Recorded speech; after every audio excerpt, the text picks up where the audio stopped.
At Danner, the journey is never complete. The Danner N45 Trail Hiker is designed to support those willing to sweat in search of their edge. Featuring per-spare uppers with Areoprene gussets for maximum breathability and Endurafoam midsoles for long-lasting comfort and cushion. The recraftable Vibram Mega Grip outsoles are built to be rebuilt. Danner's Precision Fit technology is available in women's styles. Breathe in the scenery with the Danner N45 Trail Hiker. Wherever you are on your journey, take new steps in the only direction you were meant to go.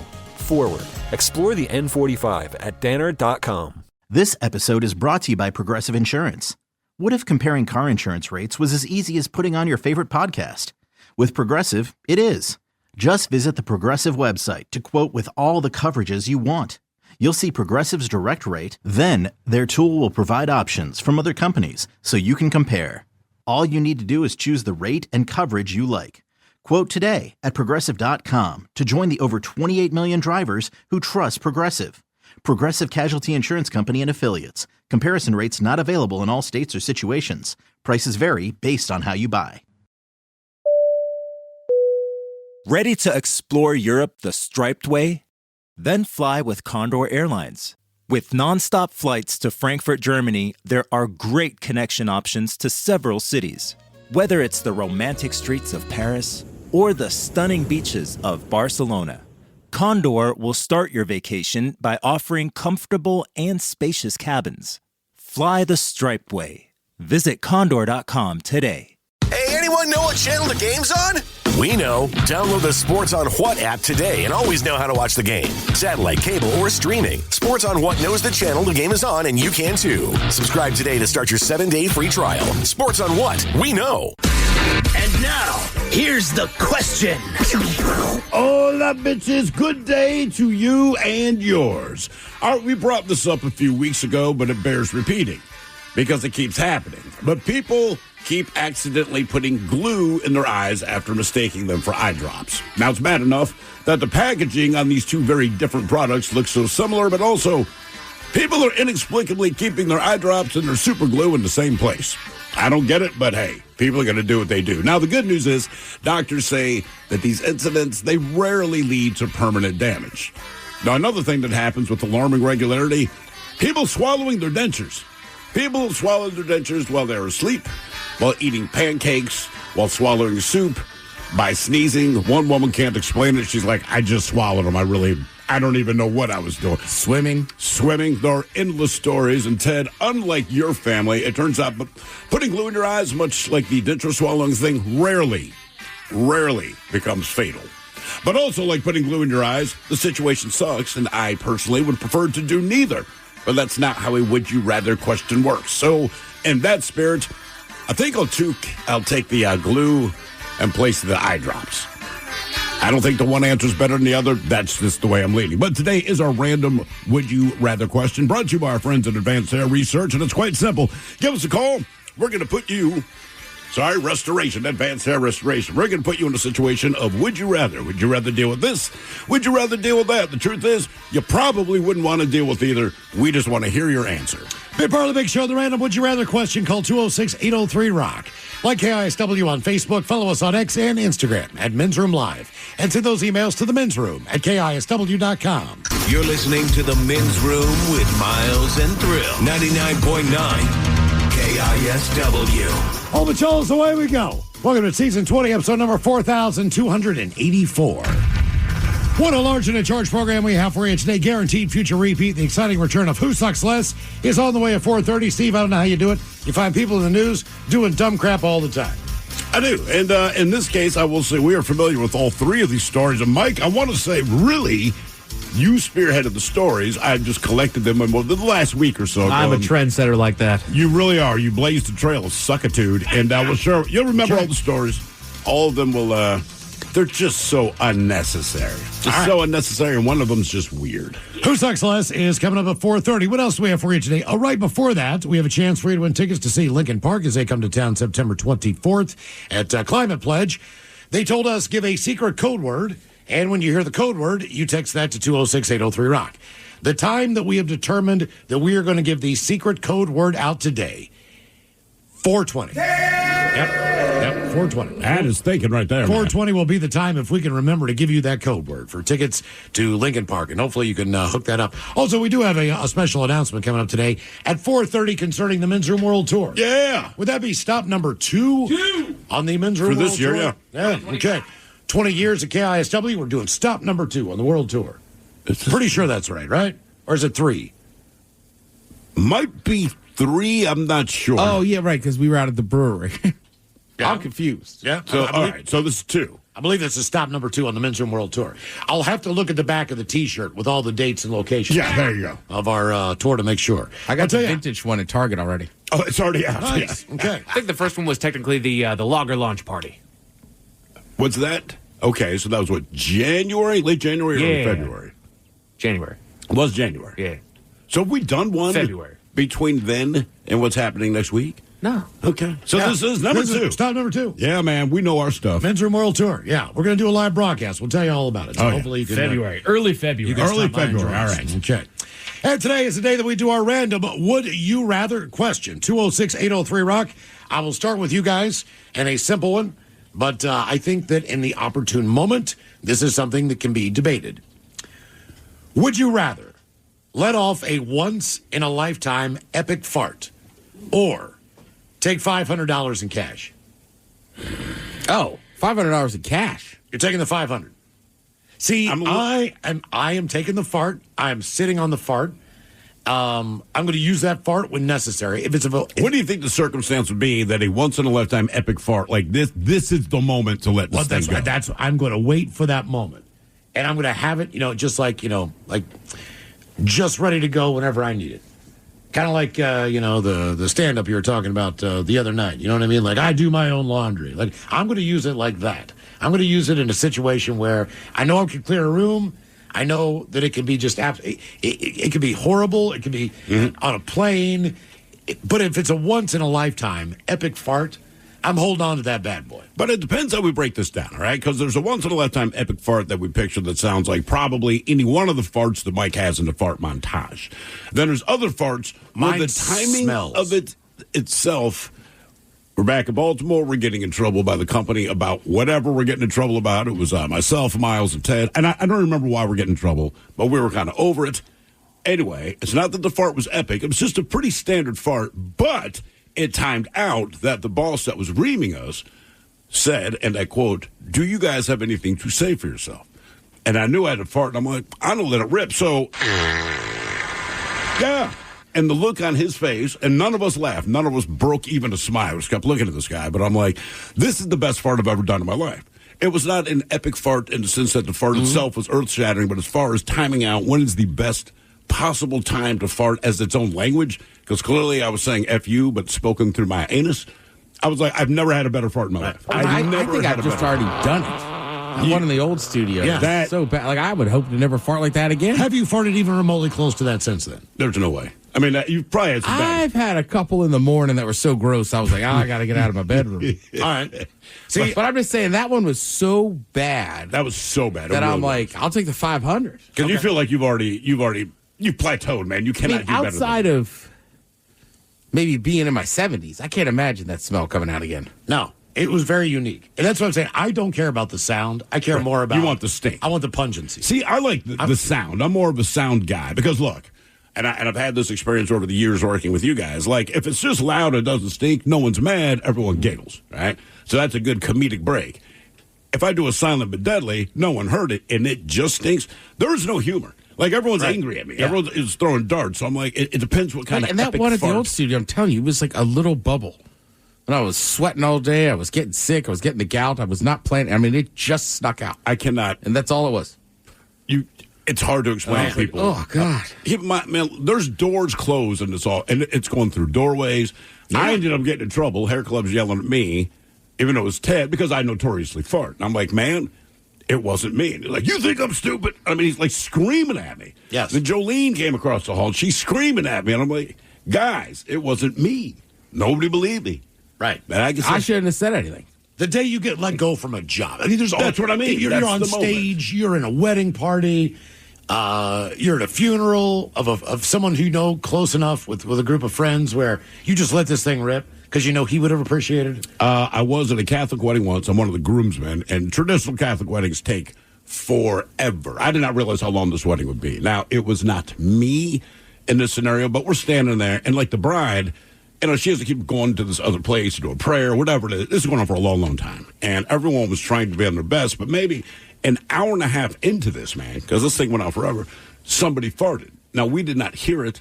We know it was one of the groomsmen. It was not me, but there's like 6 of us and the 6 bridesmaids. And so, again, it's a very Catholic wedding. People are very serious.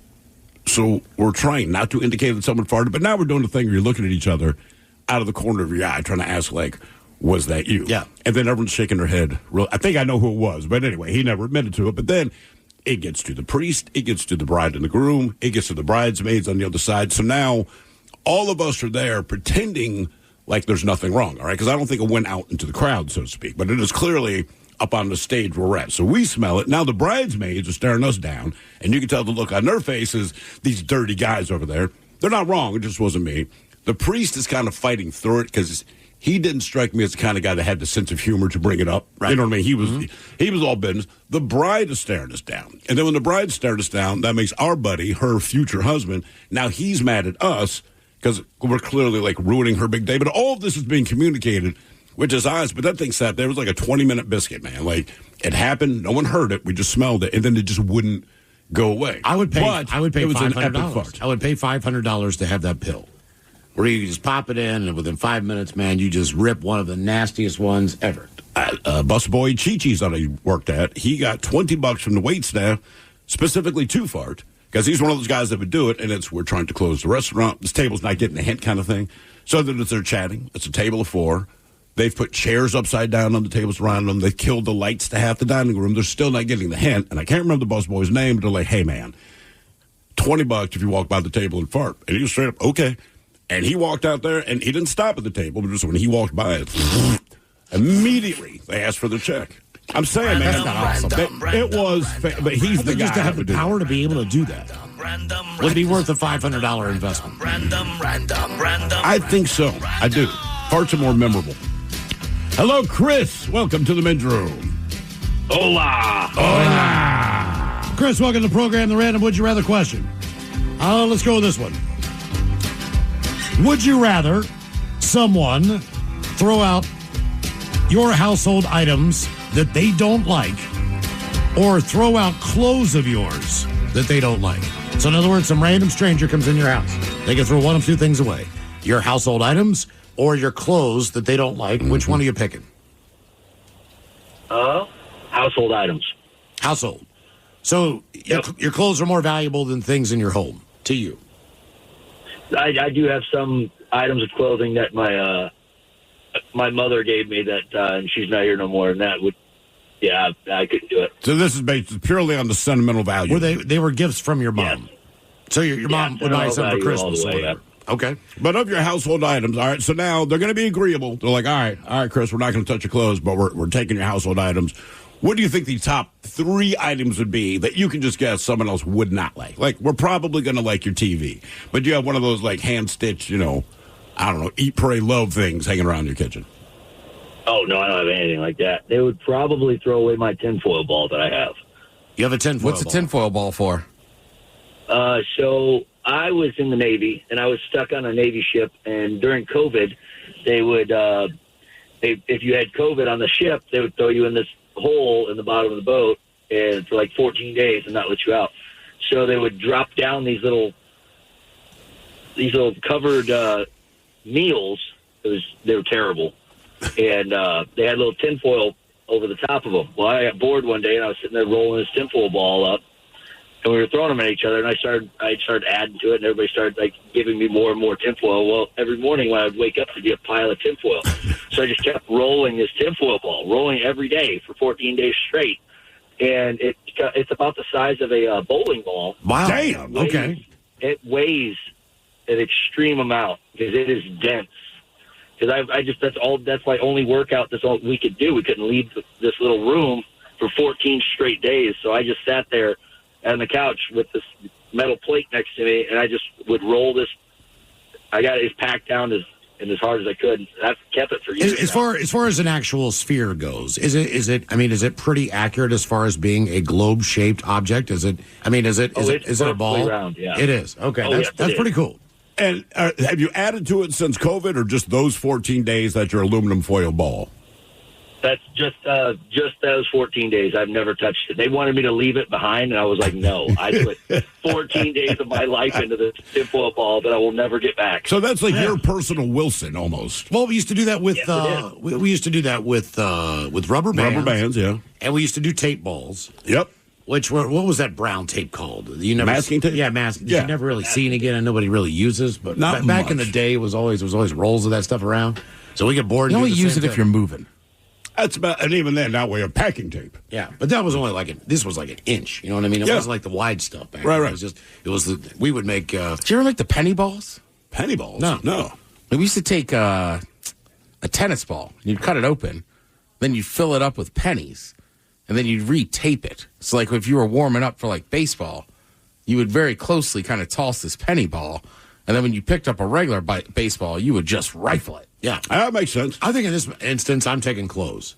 I like the things that I have in my house. Oh, yeah, throw out my clothes. I'd take my clothes. Yeah, because I can, whatever it is, it's either something ridiculous that we wear at an event, maybe that will get thrown away, or just something that someone thinks is out of style, and they're probably right. Most of it's Amazon anyway. Like, that's cool. Order like 4 of those in different colors. Mm-hmm. Yeah, I mean, it's easy. I don't care. The reason we asked, would you rather someone throw away your household stuff or your clothes that they don't like? They say spring cleaning season is coming up. Isn't tomorrow the first day of spring? Maybe. I believe it is.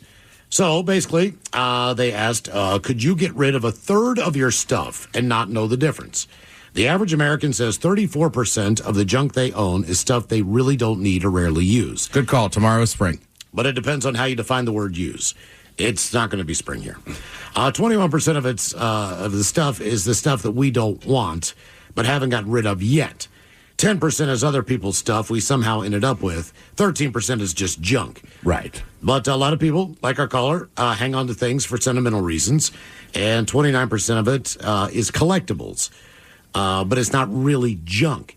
So when you have a collectible, ideally, hopefully, you're either thinking that it obviously brings you enjoyment, but you're hoping that's one got to day. be the thing. Like, to me, you could say it's collectible. And you go, okay, but are you collecting these because you plan on selling them or trading them later? Or are you collecting them because for whatever reason, it matters to you? Right. Like your koozie collection did.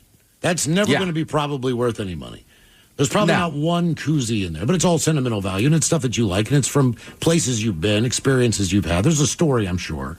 Like, I behind a lot of lost those. my Army Navy 05 koozie in Milwaukee a few years ago. And you can hear it in my voice. It still bugs me. Yeah. I mean, I had taken that thing to London. I mean, I had taken that thing everywhere. If we said, Ted, you're going to die tomorrow, we know this because we're going to kill you. But do a will real quick. Who are you leaving the koozie collection to? Like, who do you think would respect it most? And put it to use. I have family? I'm guessing Marshawn off the top of my head. Or Barnesy. Okay. Is he a koozie guy? He is a koozie he's guy. a big koozie yeah, guy. he is a very big koozie. They also ask people to name the Like, weirdest you can stuff. ask Thrill, like, if me and him are at the bar, it's rare that, like, if I know he's going, I will specifically bring a koozie. You bring a koozie to the bar. To the bar. Yeah. If you're drinking a Rainier tall boy, koozie up. Yeah, Okay. this dude Barn at his place, man, same thing. I can't remember what I got to drink. He's like, do you want a koozie? I was about to say no, but as I kind of look over his shoulder, I realized, oh, he wants me to have a koozie because he has a fine collection of koozies. So when he says, do you want a koozie? This is like you him can't say offering an no. hors d'oeuvre or a deviled egg. You go like, oh, yes, of course. I'd love a koozie. They also Yeah, ask- it is odd. Even like my buddy Ash. Well, there's 4 of us that were friends years ago. Like, we all have koozie collections. Okay. Well, at least you know to leave it to. And my brother does too. For bottles or just for cans? I have both. Okay. I even have a koozie I bought at McMinimans, one of those towns down south Washington. And it's like, I don't know, I guess it's almost like leather, and it holds a pint. It's $40. Has anyone broken out a $40 koozie yeah. where you're like, oh, like it kind of kills your koozie game? Like, bro, that. Like my buddy James and his wife, they brought me back one from Miami. All right. So sometimes people travel and they'll be like, I got you a koozie, which is great. You know what I mean? Like, look, I don't like Oregon Ducks, but I have a duck koozie. Right? I have like an Oregon State one. So like if people go anywhere, it's like, yeah. Some people collect magnets. Like, I like koozies. Right. I think the koozie too tells a story. Well, I like to drink, why, and I may have drank and that's here. why I like picking it up myself. Like I don't like T-shirts so much as gifts. Yeah. Because if you go someplace and you bring me back a T-shirt, I'm like, I didn't go there. I didn't experience It's weird to rep it. It's like the guy that wears the Harley Davidson shirt but doesn't have a Harley Davidson. And has never ridden inevitably one. someone's going to come and go, hey, man, what do you ride? You go, oh, nothing. I just like the T-shirt. It's kind of an awkward conversation. Would you wear Masters gear? I do have Masters gear. I do not wear it or use it because I've never been. Because people buy that as gifts all the time. Right, because you could only get it at that tournament. But I feel like you could wear it because that would be something aspirational, like brother plays golf every weekend, right? I mean, it's still that's the Super Bowl of it. You know what I'm saying? That's all. Yeah, but I know, you but if golf someone enough that you could wear Master stuff without me giving you grief. If you're wearing Harley Davidson gear and like, Correct. I can't ride a bike, you're like, well, damn, It's like man. that Fender leather jacket I used. All right, we My used to buddy give you a gave- hard time about that. My buddy owned a guitar shop, and he gave me. They gave him like 5 jackets. But once you wear it, This is a really nice bomber jacket. It was engraved with Fender and It was a great the jacket. name on the back. It was a cool ass jacket. I didn't want to wear it half the time Because everyone's everybody- gonna ask you, they're "What do you gonna play, man?" Yeah, man. I'm going to say nothing. I wear this jacket. yeah, see, now you're fronting. My friend gave it to me. I go back and forth. Because I would rock like a Hobie great zip-up sweatshirt that's still at the Gorge. Thanks, Thrill. But Did I like, leave it there? I never surfed.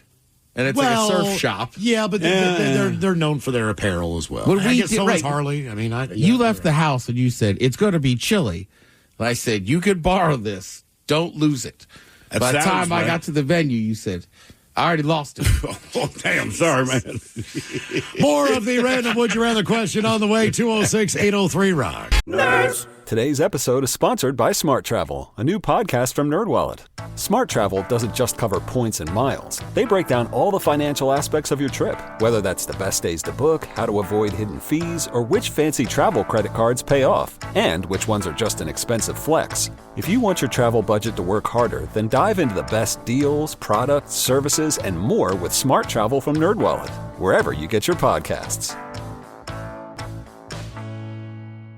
What kind of programs does this school have? How are the test scores? How many kids do a classroom? Homes.com knows these are all things you ask when you're home shopping as a parent. That's why each listing on Homes.com includes extensive reports on local schools, including photos, parent reviews, test scores, student-teacher ratio, school rankings, and more. The information is from multiple trusted sources and curated by Homes.com's dedicated in-house research team. It's all so you can make the right decision for your family. Homes.com. We've done your homework. What's up? It's your boy, the Ted Smith.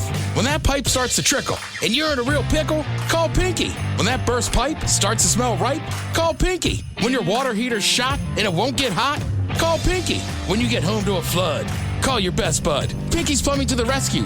No job is too big or too small. Pinky's does it all. So when your plumbing backs up and things get stinky, call Pinky's. Pinky'sPlumbing.com. When your plumbing backs up and things get stinky, call Pinky's. Wow. What's up? I just bought and financed a car through Carvana in minutes. You?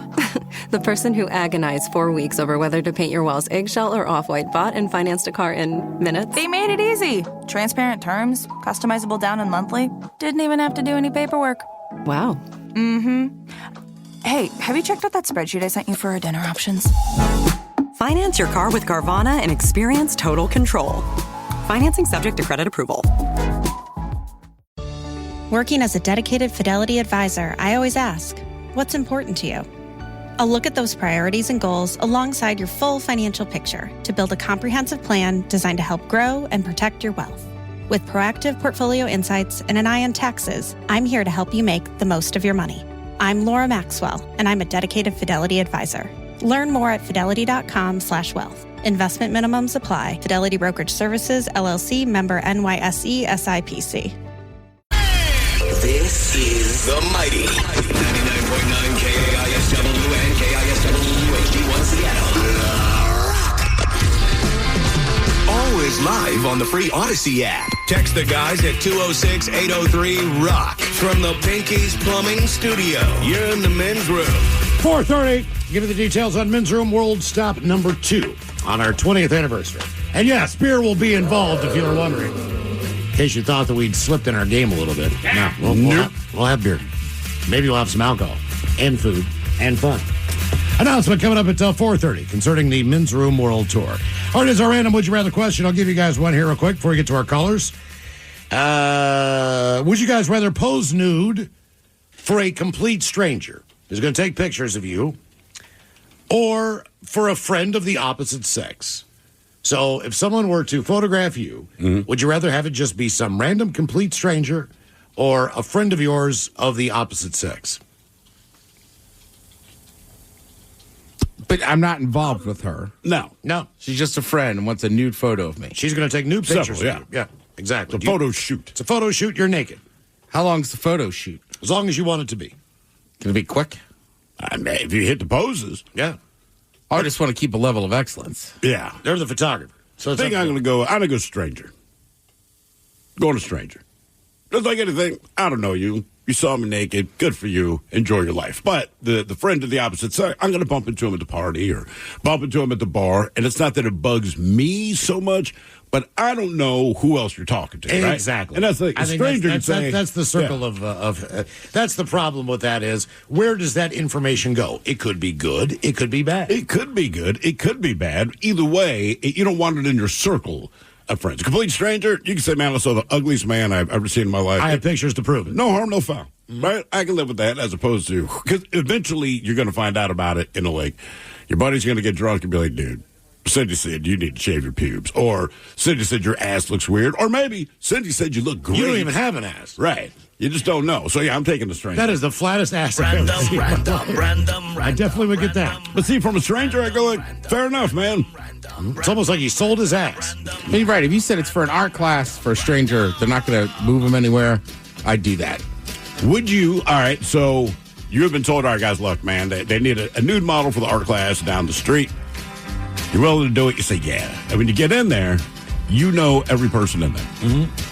You still dropping the rope. Hey, look. Right? So you walk in, you think it's going to be strange. You just hear it's an art class. What you didn't know is that our sales department's doing one of their team building exercises. And you roll in there, and there's our entire sales department.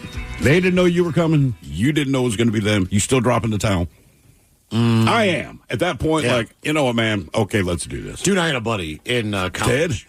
Ted? And they're male friends? It's just take our sales tab, right? So say it's 50-50. Oh, you Jesus. roll in and you go, oh, man, I happen to know everyone here. You know, we know some of them better than others, but still, you know all of them. You work with all of them.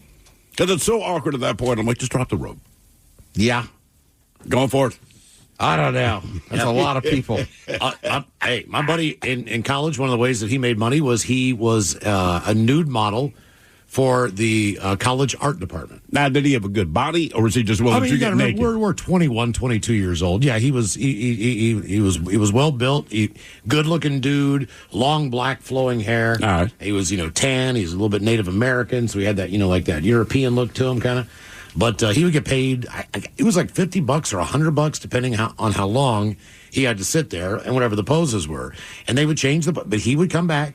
Like, it didn't all get done in one session a lot of the times. So did he have to restrike the pose? So he would come back for the next class, and then they would finish up their work. And whatever it was. Okay, so we're at a bar, man, and this girl buys me and James a beer. All right. And we're looking, and she's like, yeah, it's on me. And I'm like, do you know her? He's like, I don't know who that is. I'm like, I don't know who that is either. Do you have any idea who that is? He's like, no, I don't know who that is. I was like, all right. So we buy her around whatever she was drinking, and finally she's walking to the bathroom, whatever, and she's like, she's talking to James. She's like, do you remember me? And he's like, I don't. I'm sorry, but thank you for the beer. I appreciate it. She's like, oh, you're in my art class. You're the model. Yeah. And I'm like, are you kidding me? Are you kidding me? And he just smiles. He's like, oh, that's cool. She's like, would you like to see my work the piece that I did of you? And he's like, yeah. And they left. Oh yeah, they left. They left together. And I was like, you son of a bitch. That's why you do it, Miles. I was never asked. Right there. Yeah, of course not. You weren't naked model. But I could not believe it. I was like, she wasn't drop dead gorgeous, but she was very naturally artsy, pretty, natural looking, kind of hippie-ish. But I mean, I think he ended up staying the whole weekend with her. I bet he did. Yeah. All right. Yeah. So I guess there is some, but you got to look like him, Random. Or at least for her. Yeah. Random. Hello, Jake. Welcome to the men's room. Hola. Jake, welcome to the program. Ran a question. All right, Jake, what do we have for you? Okay, Jake. Would you rather be punched in the face by Mike Tyson or kicked in the boys by Chuck Norris?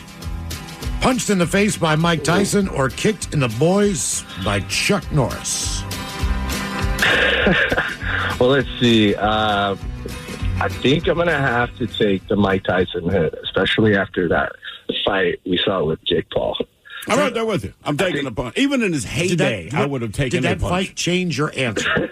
Did the fight change your answer? I mean, would you have said Yes, something sure. different until you saw him fight, a few months back? Yeah.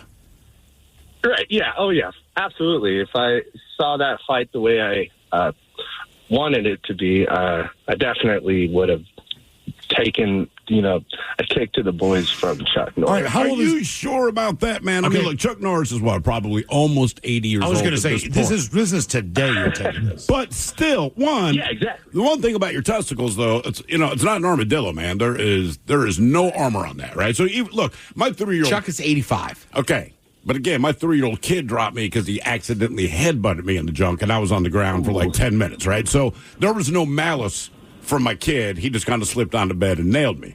Chuck Norris, even at 85, man, one good kick, and he's probably got a little bit of kicks left in him, hit me in the junk. Bro, I'm taking Mike Tyson every day of the week. Chuck Norris still looks pretty jacked for his age. Sure. He does. I mean, he looks like he's in really good shape. I guess I'll take the punch from Mike Tyson. I'm taking the punch, man. I'm taking the punch. Yeah, just to protect my And look, I've been punched in the face, and it sucked. But I feel like I recovered quicker from that than I did from getting hit in the junk. Like, my face might still hurt for 3 days, but it's a different, it's not I just feel like your junk, though, the pain initially will be much worse. Yeah. I mean, Mike Tyson, you could have brain problems for a while. You might. You're not wrong, man. The pain of getting hit in the boys is just so intense. And I know it won't. Well, you can also do damage. I mean, obviously, you could do damage to your brain and Sure. everything else, too, from a punch from Mike Tyson. My question is, if he hit me in the button, I'd be afraid he'd break my jaw. He might. I mean, it's one thing to knock someone out if you hit him in the button. He, I believe, would break my jaw. I believe if I had teeth in my mouth, I'd be spitting them into my hand. All of this is true. It would be one of those shots. But I think about it like this, too. What would motivate me to go to the hospital? Right? A splitting headache and my teeth fall out of my mouth?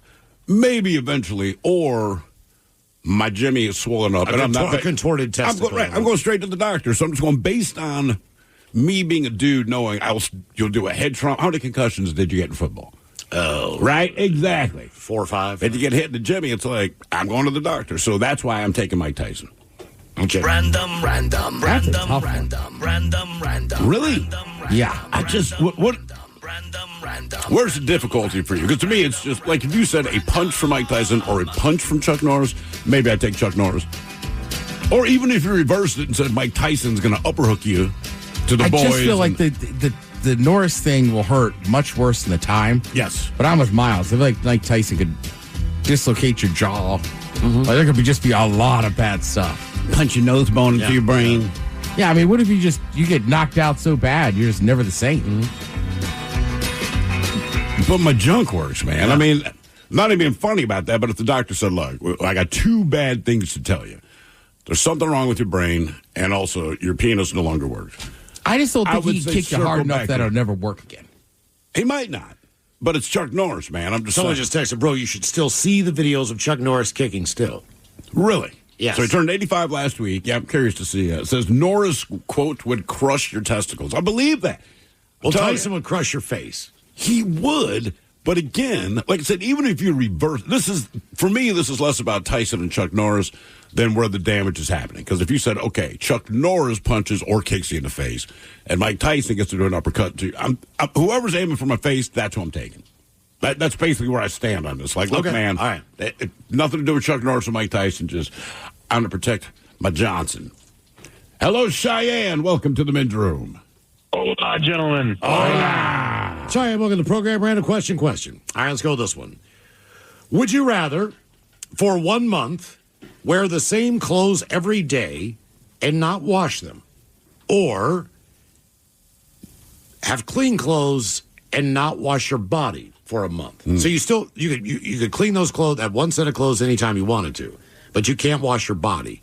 Or you wear the same clothes for a month every day without washing them, but you can wash your body. So what would you pick? I would have to go with the clothes probably because I feel like I can see making it through with the clothes, but not taking a shower. You start to, I feel that for me that starts to be a mental thing for some reason. I don't know. I know why. Because you don't want to be dirty. Yeah, you don't know. I think I can shower every day and put on the same dirty clothes. Me too. So I can get home from work, take them off, this and that. But I just can't imagine not showering for a month. That's got to be a fun. Even if you have clean clothes on and you haven't showered for a month, I still think you would reek so bad that the clean clothes. It's going to go through the Look, they're not miracle workers, man. It's did the homeless thing. I did not shower for probably went about 7 weeks before I finally got a shower. I tried, but piece of poop ruined that. But you sneak and look. But the same clothes every day. I was much less worried about my clothes than I was about me. Right, just in that moment, it's fine if my clothes are gross. I'm sleeping on the ground. I don't even mind telling people that, but I smell bad enough that I'm smelling me. That's not cool, man. And I'm telling you, even if we got your brand new clothes, my stink would have broken through that. Right, wouldn't matter. Yeah, I've been to festivals for the line for the showers for so long, or they ran out. We just went over and filled up buckets and poured them over ourselves because it was just it's day 3. We got to get some. You got to, man. Yeah. You know what I mean? Even at Burning Man, if you don't have a shower, everybody brings a bunch of wipes and everything. Yeah. To clean yourself, just the body just reeks. Okay, your shirt right now. Do you have an undershirt on? I do not. Okay, would you wear that shirt again without washing it? In other words, would you wear it a couple times before you washed it? If I wasn't going out tonight after work, I just went straight home. Yeah. Okay, you would just hang it back up. That sounds awful. How many days? I almost did it today because I wore a shirt to work on Monday, and I got home and I went, man, I haven't really done much in this shirt. I took it straight off, and then I was going to rewear it without cleaning it, but I was like, Christ, I just wore it on Monday. They'll know. They'll know, right? And that's the difference, right? Yep. So, this shirt this is going to get hung back up. Yeah. Even though it's probably taking the brunt of the gross in the world, the shirt I'm wearing under it is actually touching my nasty ass body, but for whatever reason.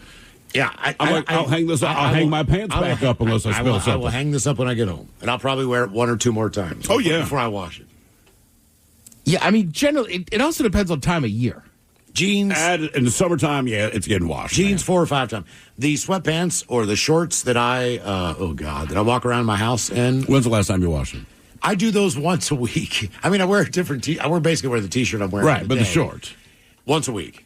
I'm with you. I don't sleep with clothes on either. I have a pair of shorts that are I put on at 9 or 10 p.m. that are just to sleep in. But you're right. It's probably only once a week I wash them. Yeah. It's crazy. But the reason we asked whether you wash your body or your clothes for a month, they say, how many times do you wear a shirt before you wash it? Just once, maybe twice. People online are making fun of France for telling its people to wear their shirts. How many times before they wash them? 5. 5. That's exactly right. 5. Yeah. That's about right. They also say to wear bras 7 times in between washes, workout clothes 3 times, which I think is a little bit much, pajamas for a week, and jeans for a month. This advice comes from their Ecological Transition Agency. They got to change the workout thing. Miles, you remember, this is your story. You said there was a guy in one of your gyms that, he just put his clothes in there every day, and it just reeked. Oh, you could smell it when you walked in the locker room. Yeah. He put a lock on that thing. You could smell it. You could smell the locker. Right. You knew which one it was, which was nuts.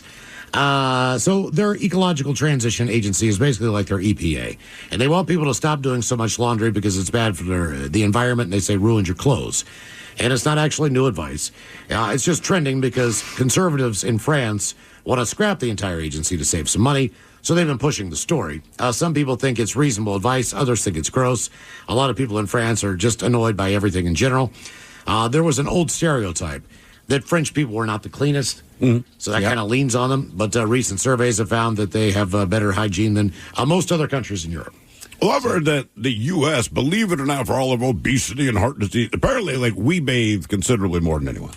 And a lot of it's just the way the products are pushed, right? Yes, so everybody wants to smell good and da-da-da. But they say, look, generally speaking, and look, I shower every day, so I'm as guilty of it as anyone. But they say, well, you shouldn't because you keep washing away your natural oils and all the rest of this. But the whole thing about the U.S. is nobody here wants to stink. And in some countries, man, your armpits, it's not offensive to anyone. No, it's not. So they're not as motivated to buy deodorant or have to use soap. Or I all dealt that. with it for 2 weeks. Right, exactly, right? I mean, even on the flight back from Cape Town, somebody in our row just absolutely was kicking it on the BO, which is fine unless you're on a flight for 16 hours. That's the difference. And it was just the point where it was just that body odor that I remember my grandfather had when he came back from cutting grass. It was exactly the same. Yeah. It was Sweat exactly and the same. armpits. It's the kind of body odor that makes your white T-shirt pits turn yellow. It's just, there's that. We had people on the cruise, because that cruise we were on is a European cruise, right? So, and they kind of operate under the same umbrella to a degree. But the one guy I talked to at the Irish pub, as it were, is like, oh, I knew you're American before you opened your mouth. I'm like, what's the tip-off? He's like, because I sat next to you like 2 days ago, and he goes, frankly, like, you smelled good.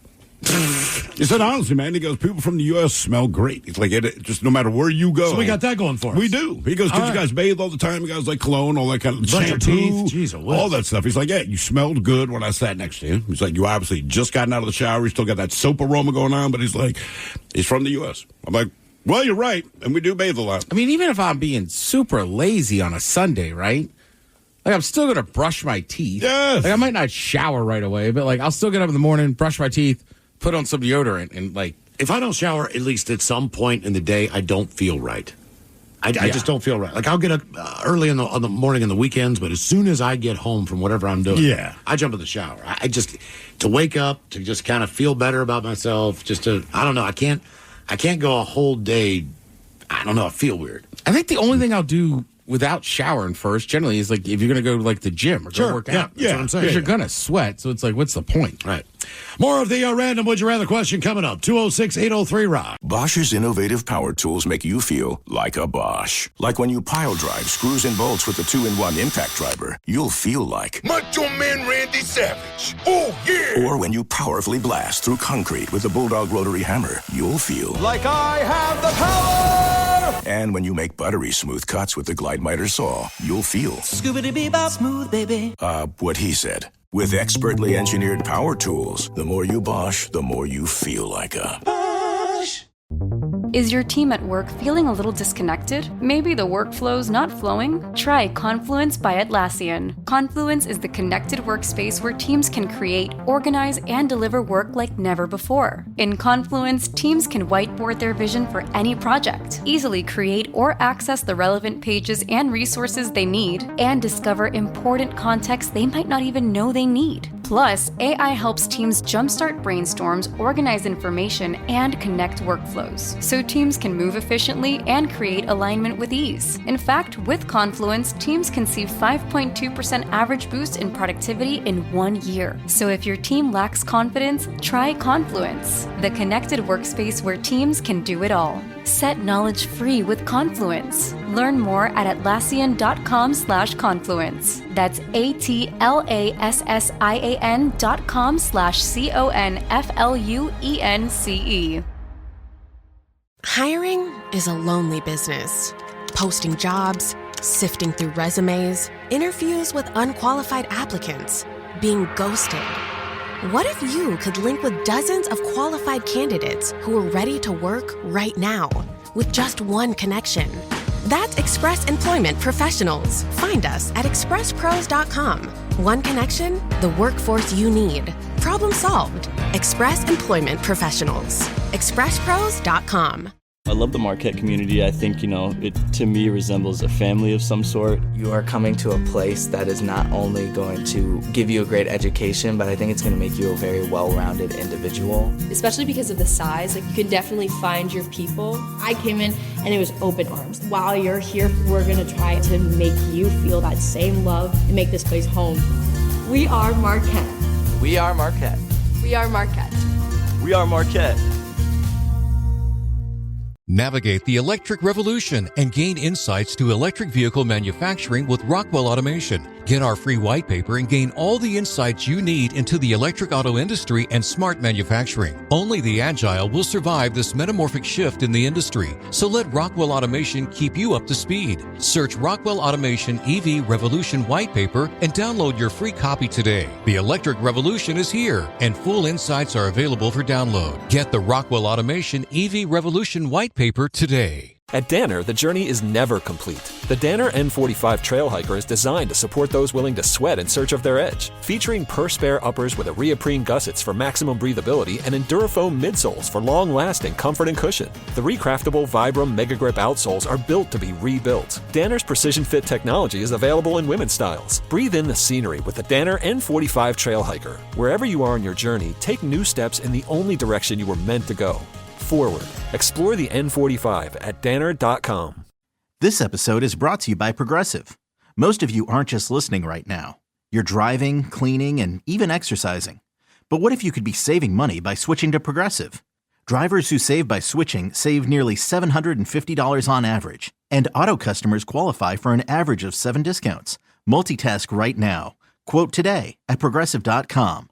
Progressive Casualty Insurance Company and Affiliates. National average 12-month savings of $744 by new customers surveyed who saved with Progressive between June 2022 and May 2023. Potential savings will vary. Discounts not available in all states and situations.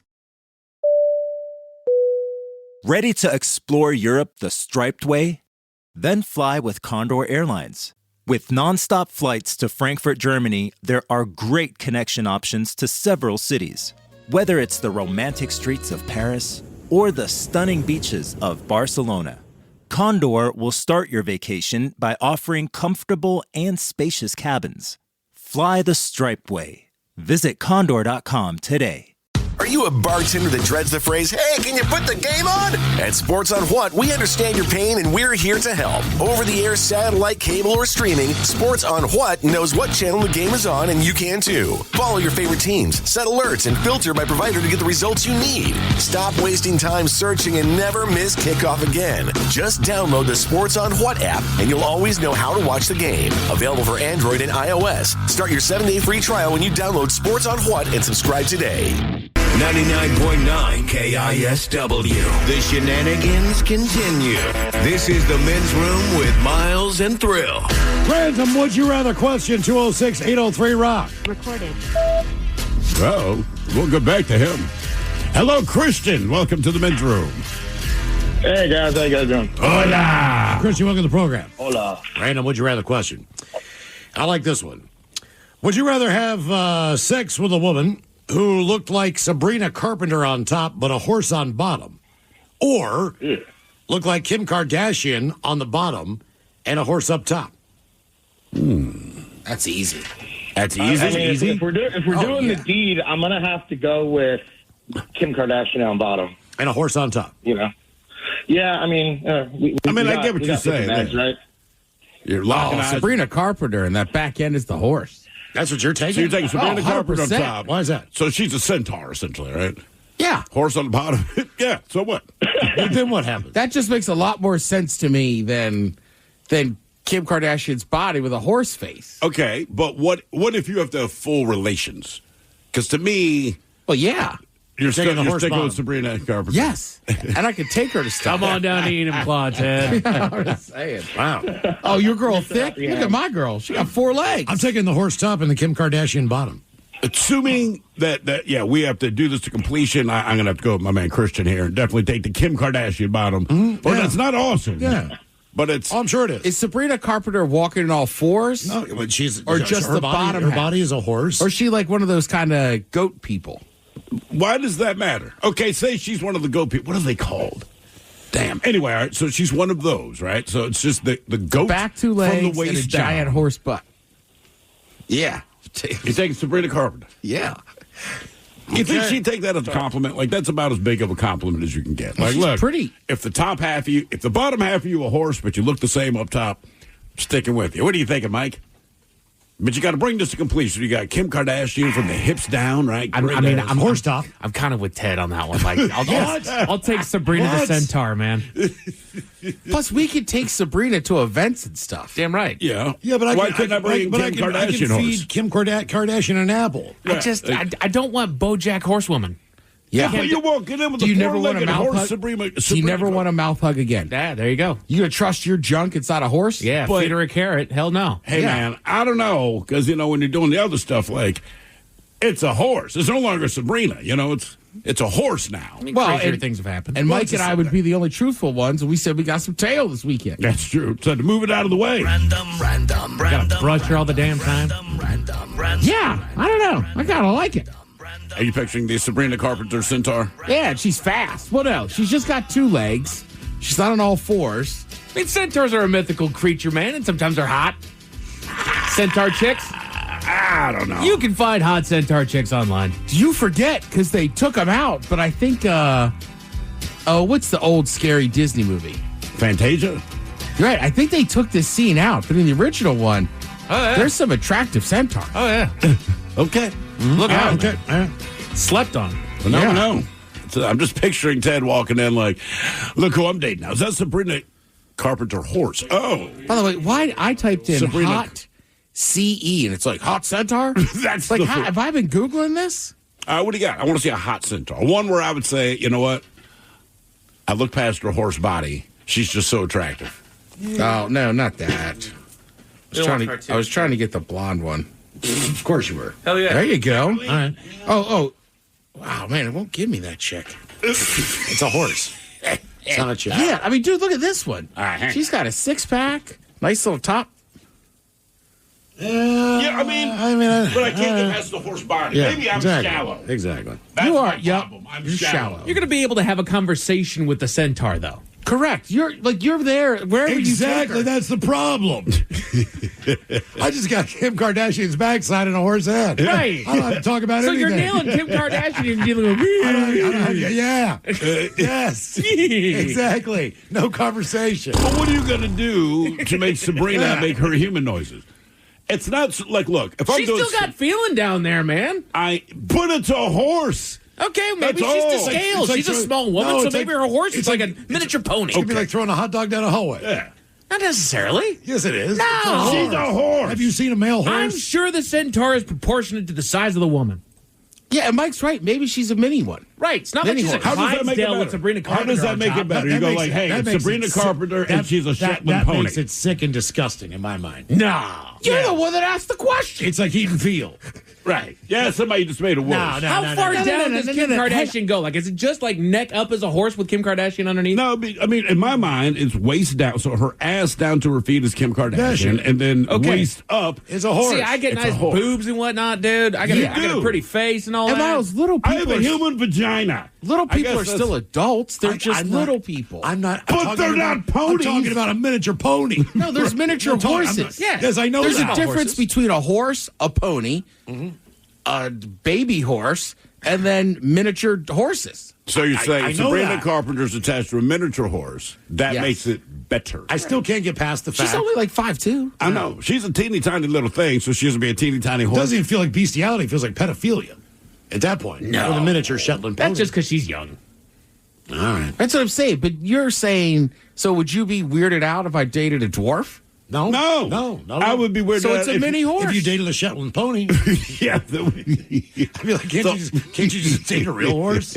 I mean, if that's what you're into. I mean, if you're really into that, I'd be like, dude, really? The Shetland pony's what you're into? Well, someone says you can ride the centaur to work. There you go. True. And then ride her when you get home. Yeah.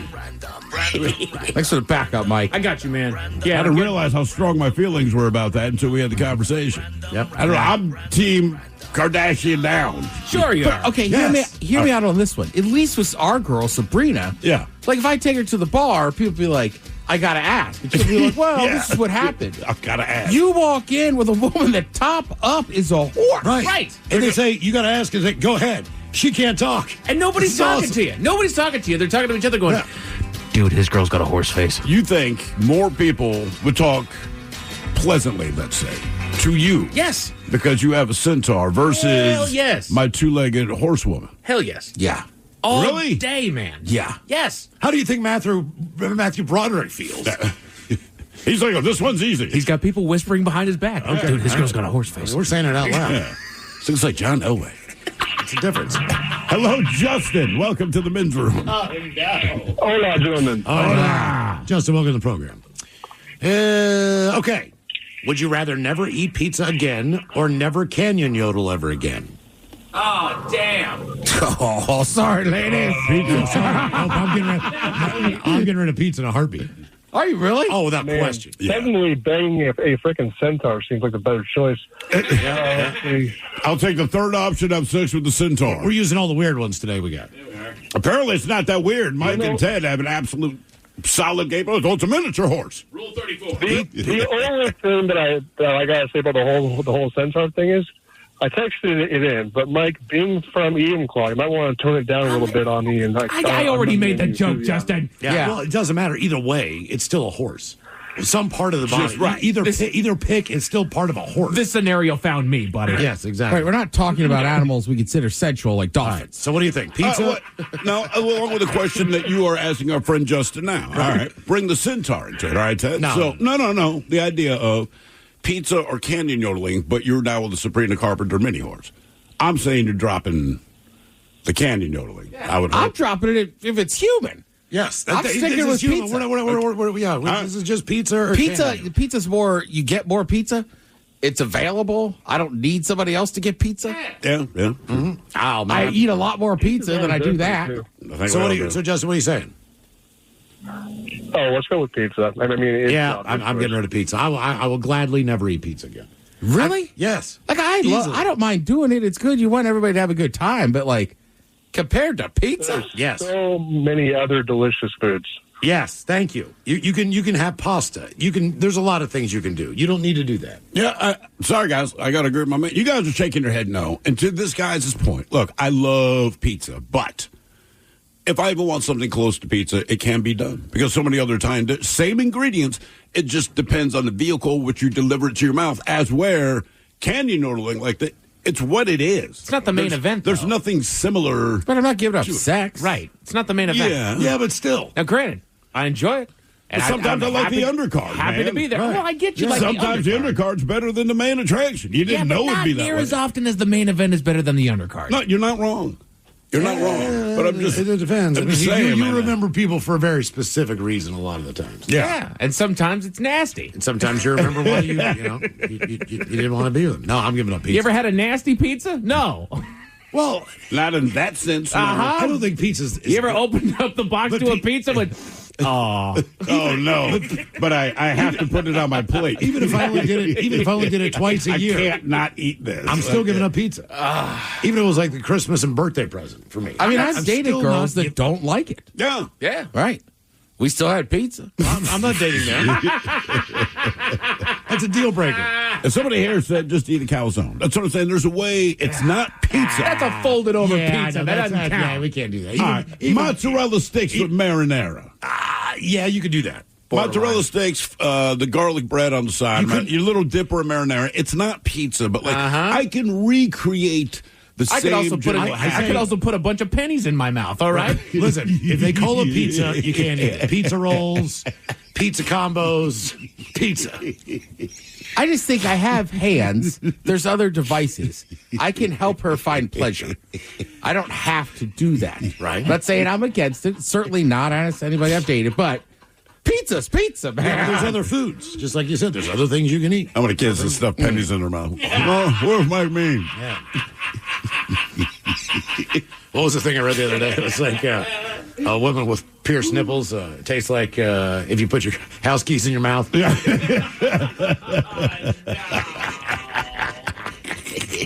Random. I've never been with a woman that had piercings. Like Really? That. Nope. Never had. I have, and they're not wrong. Oh, okay. Honestly, I mean, it's boob and metal. There's no other way to explain it because that is literally what is there. There are boobs and there are metal. Hello, Malachi. Welcome to the men's room. Howdy. Hola. Malachi, welcome to the program. Ran a question. Here we go. Would you rather have a personal chef for free, but pay for the food, or have a lifetime supply of cooking ingredients for free? The cooking ingredients. You're going to take the ingredients. I think I'm right there with you. I think I could figure out I something could eat the ingredients. Well, the problem is you could have a personal chef, and that would be awesome to never have to cook anymore, but I actually like cooking. And the fact of the matter is you're still paying for the food that you're eating. True, he's just the chef. Right? He's just the guy that's making it, which is not the worst thing that I enjoy cooking. So for me, I'm definitely taking the lifetime supply of cooking ingredients. I don't know, man. I don't mind cooking, but the problem is, like anything, I can go to a restaurant and, hey, man, what's your secret ingredient? And sometimes they'll tell you, and I can try to recreate it at home. I can make it very well, but it's just not the same. I would take the personal chef just because they're cooking. Like, I could buy the stuff. How should I phrase? Like, there's sometimes I buy stuff to do it. Right. You still got to cook it. And sometimes you're just lazy. So you take the unhealthier option or the easier option. Mm-hmm. Whereas I got my man back there. I'm like, cook it. Yeah, I'm with you, man. Just for that reason. And I still like cooking. I mean, you could still cook on the side. You could, yeah. But like you said, a lot of times I'll buy the ingredients and it just doesn't materialize. Yeah. I can see them like a good idea at the grocery store. Now I'm like, let's just get 5 guys. Or But sometimes, or even just, I mean, I screwed up something the other day. I just put too much of one flavor seasoning. I was like, ugh. Right. What'd you put too much of? Like it's just one of the flavors of my Danos. Okay. I just got a little too heavy with it. It happens. Exactly. Yeah, I think I'm taking a personal chef. Danos. Like I said, how rich do you have to be to honestly have a personal chef that you have every single day of your life? Like, what would the cost be if you were to hire someone who does nothing but cook food for you every single day? I imagine it's pretty good. I don't know, but you got to think like, if you're the sous chef or head chef at a restaurant that you don't own, you typically get paid pretty well. Some of those guys are even like 6 digits. If you're the chef, sous chef, depending on the place, man, you might be pulling in $80,000, $100,000. You might only be pulling in $30,000. Just depends where you're at. But I got to think, if you're a personal chef, right? Because one thing about being the sous or the executive is you got a bunch of other people that are helping you. Okay. Personal chef's doing everything top to bottom. You're cooking all day, and you got to deal with probably some rat-ass customer. I'm saying at least. And I'm assuming they're professionally trained. You would think. So even like healthier options, you feel like they would just make them better than you do. Oh, my first request would be like, do not try to sneak a healthier option. All right, in Seattle, Washington. All right. The cost for a personal chef is $1,300 for working a 40-hour week. So that's a week. Yeah. The monthly cost is approximately $4,220 or $32.50 an hour. So they're looking about $52,000, and I'm guessing that's like the bargain basement. $52,000 a year in Seattle to be someone's personal chef. Personal chefs in Seattle typically charge between $75 to $125 per hour. Oh, that was the national cost. Plus the cost of groceries. Some services offering weekly meal prep or private dinner services are an additional cost. So basically, a realistic range for an in-home chef, they're saying, is about $500 to $600 a week, I guess. That's closer to about $26 a year. There's no way it's that little. It's got to be more expensive than that. Random, would you rather? Question 206-803-ROCK. Hello, Trevor. Welcome to the men's room. Hey, fellas, how are you? Hola. All right, Trevor, I'm going to give you a lovey-dovey question. Trevor, do you have a girlfriend or a wife? I do. I have a girlfriend and an ex-wife. Okay. Would you rather... You've been busy, Trevor. Yeah. Would you rather your spouse have a one-night stand or cuddle every single day for a month with someone else? Mike, say that one more time. Okay. Would you rather have your spouse have a one-night stand? Just one time, that's it, it's done. Or have her cuddle every day for a month with someone else? I mean, I guess you can cuddle with someone else, but I mean, like, she's for me. So you take the month of her cuddling with whoever she wants, and then, she can still have relations with you. Who do you think she would pick to cuddle with, based on what you know or who she's found attractive? What was that? Say that again? I don't even know. She really doesn't say anything about all that. She never says that guy's hot? No, she's pretty laid back, and, I'm pretty hot to her. I'll take it. Yeah, you're the man. Yeah, okay. Like I said, man, every time you doesn't bring matter up how hot you are, somebody pass, else they're still attracted to other people. Every time you bring up a hall pass or the one night stand, people always go to the celebrity well. And I go, look, man, like I said, it's one thing if my wife's like, I slept with, I don't know, the guy from Bridgerton. I'm like, look, I know you found him attractive. What are the odds of that? Cool. It's entirely different. Sit down a one night stand, you go with who? And you're picturing a celebrity, they're like, Miles. Mm-hmm. Right? You don't know That's my point. You don't necessarily eat know pizza. where the hole pass goes. That's why. That's all you need to know, baby. I don't eat pizza. I know. That's my pickup line. That's why I think you picked it. Yes. Yeah. Yes. Exactly. Honest being honest. I gave up pizza for that. I'm telling you, that's how much I like it. Just letting you know. More of the random Would You Rather question coming up, 206-803. Nerds! Today's episode is sponsored by Smart Travel, a new podcast from NerdWallet. Want to travel like a savvy jet setter? No, that doesn't mean monogramming your passport. It means making smart decisions every step of your trip, which means knowing your options. Smart Travel unpacks the facts, like which booking sites actually save money, how to fly first class using points, and if that fancy travel card is a smart investment. All so you can save more on your next adventure. Follow Smart Travel from NerdWallet today and start traveling like a pro. What's up? It's your boy, the Ted Smith. When that pipe starts to trickle and you're in a real pickle, call Pinky. When that burst pipe starts to smell ripe, call Pinky. When your water heater's shot and it won't get hot, call Pinky. When you get home to a flood, call your best bud. Pinky's Plumbing to the rescue. No job is too big or too small. Pinky's does it all. So when your plumbing backs up and things get stinky, call Pinky's. Pinky'sPlumbing.com. When your plumbing backs up and things get stinky, call Pinkies. You don't just live in your home, you live in your neighborhood as well. So when you're shopping for a home, you want to know as much about the area around it as possible. Luckily, Homes.com has got you covered. Each listing features a comprehensive neighborhood guide from local experts. Everything you'd ever want to know about a neighborhood, including the number of homes for sale, transportation, local amenities, cultural attractions, unique qualities, and even things like median lot size and a noise score. Homes.com. We've done your homework. What is Dax, are you? Tracking all our cars on Carvana Value Tracker on all our devices? Yes, Kristen, yes, I am. Well, I've been looking for my phone for... In Dax's domain, we see all. So we always know what our cars are worth. All of them? All of them.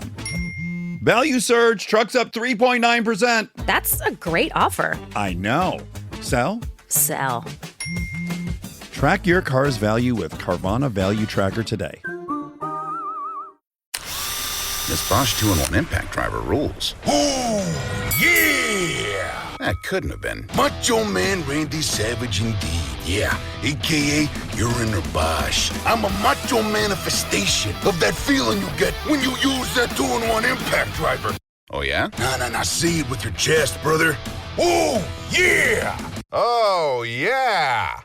Well, we'll work on that. The more you Bosch, the more you feel like a Bosch. Rock. Always live on the free Odyssey app. From the Pinkies Plumbing Studio, you're in the men's room. Text the guys at 206-803-ROCK. Chance to win tickets to see Lincoln Park on the way at 4:20. We will give you the secret code word. You text that to 206-803-ROCK. In the meantime, it is our random Would You Rather question, 206-803-ROCK. Hello, Matt. Welcome to the men's room. Hola. Hola. Matt, welcome to the program. And the random Would You Rather question. Let's go with this one. Would you rather accidentally glue your eyes shut or accidentally swallow your dentures if you had them? Yeah. Both are nasty. Yeah. Well, I think I could go a lot longer with my eyes shut, but eventually I'd have to go with the denture thing because I hate not being able to see. Okay. So you're going to go dentures? Oh, yeah. Okay. Oh, wow. For my own. Many people have swallowed their dentures. I did a quick Google search. I was stunned at the number of headlines. I'm like, oh, this has to be the same guy. It wasn't. It was men. It was women. It is unbelievable how many people swallowed their dentures. I think I'm going to take gluing my eye shut. I'm taking gluing my eyes shut just based on what I read today as far as...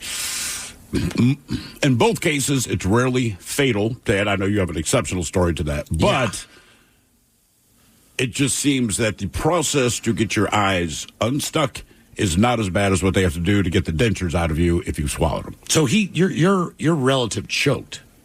He was right. He was in the ocean. I guess a wave knocked him out, and he choked. Choked on his dentures. He could not swallow them down.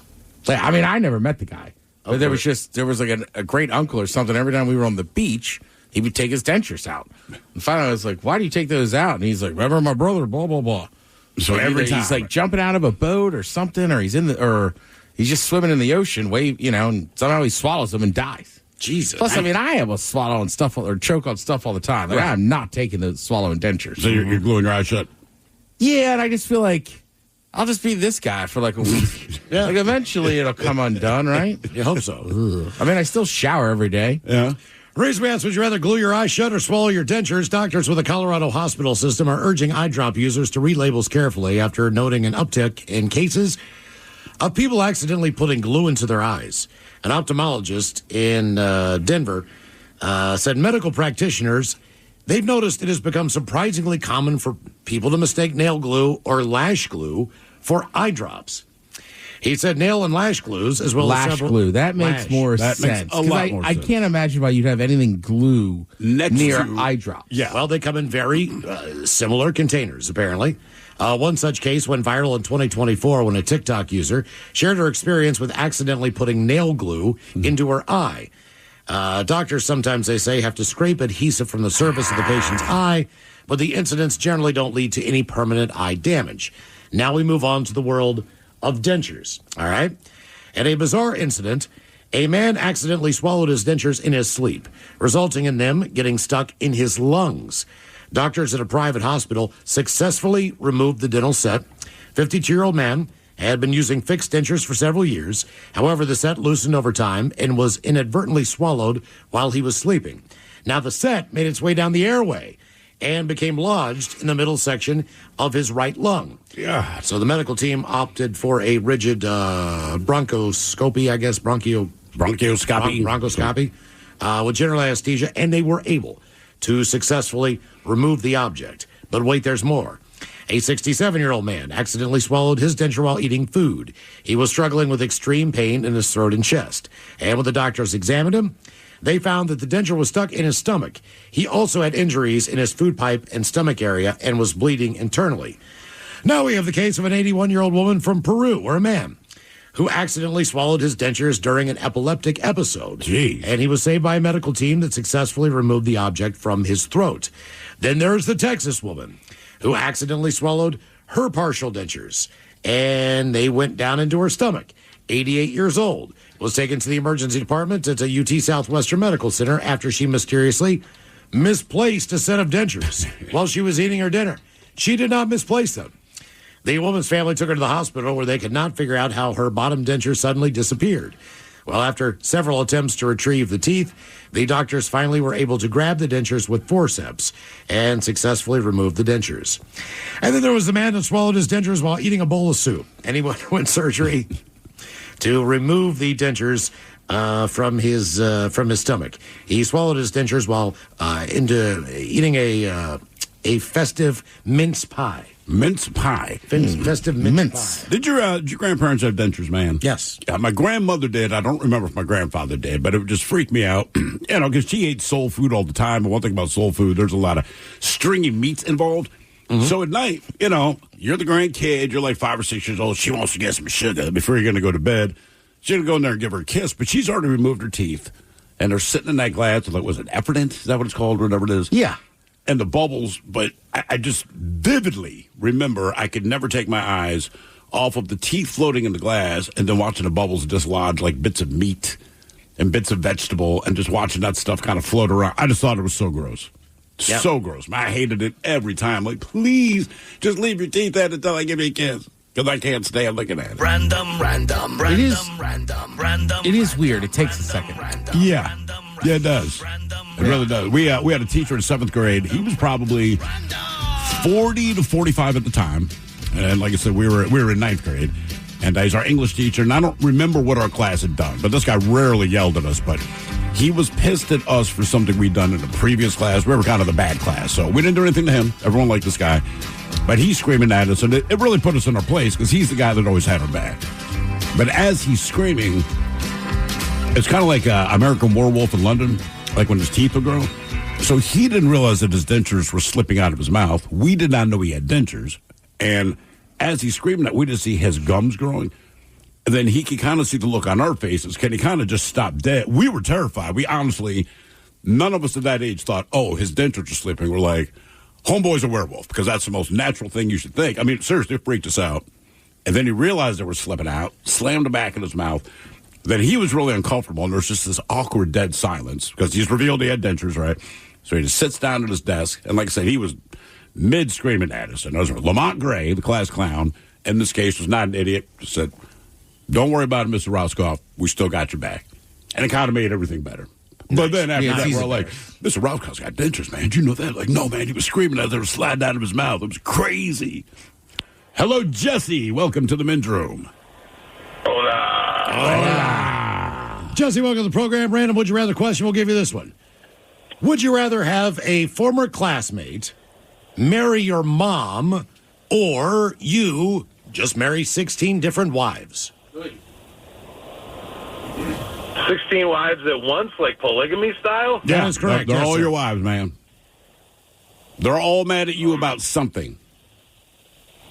That sounds about right with my life currently, so I'm going to go with the 16 wives. I think I can handle that. You can take the 16 wives. Man, I don't know. I mean, just like, you know, when you're younger, it's always, I'm going to be a guy in college just to marry a bunch of women. Like, I want no part of either of those things, man. No. You know what I mean? Just the idea of having more than one wife is bad. 16 that's a nightmare. I would try it. That is 16 a lot. wives? Yep. No, That man. is a lot. I mean, why not?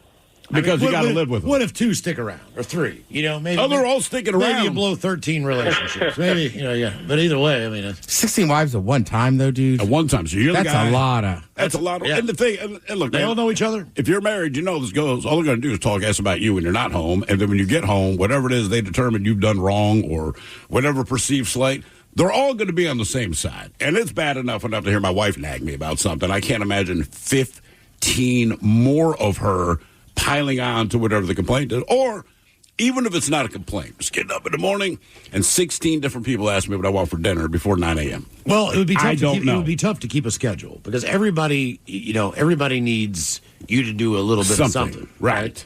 So whatever that is, your calendar that would be pretty full on a daily basis as far as picking up kids or getting this. Or But doing even that, just or- fighting for the remote. Well, just 7 of think us about- want to watch this, 4, but no.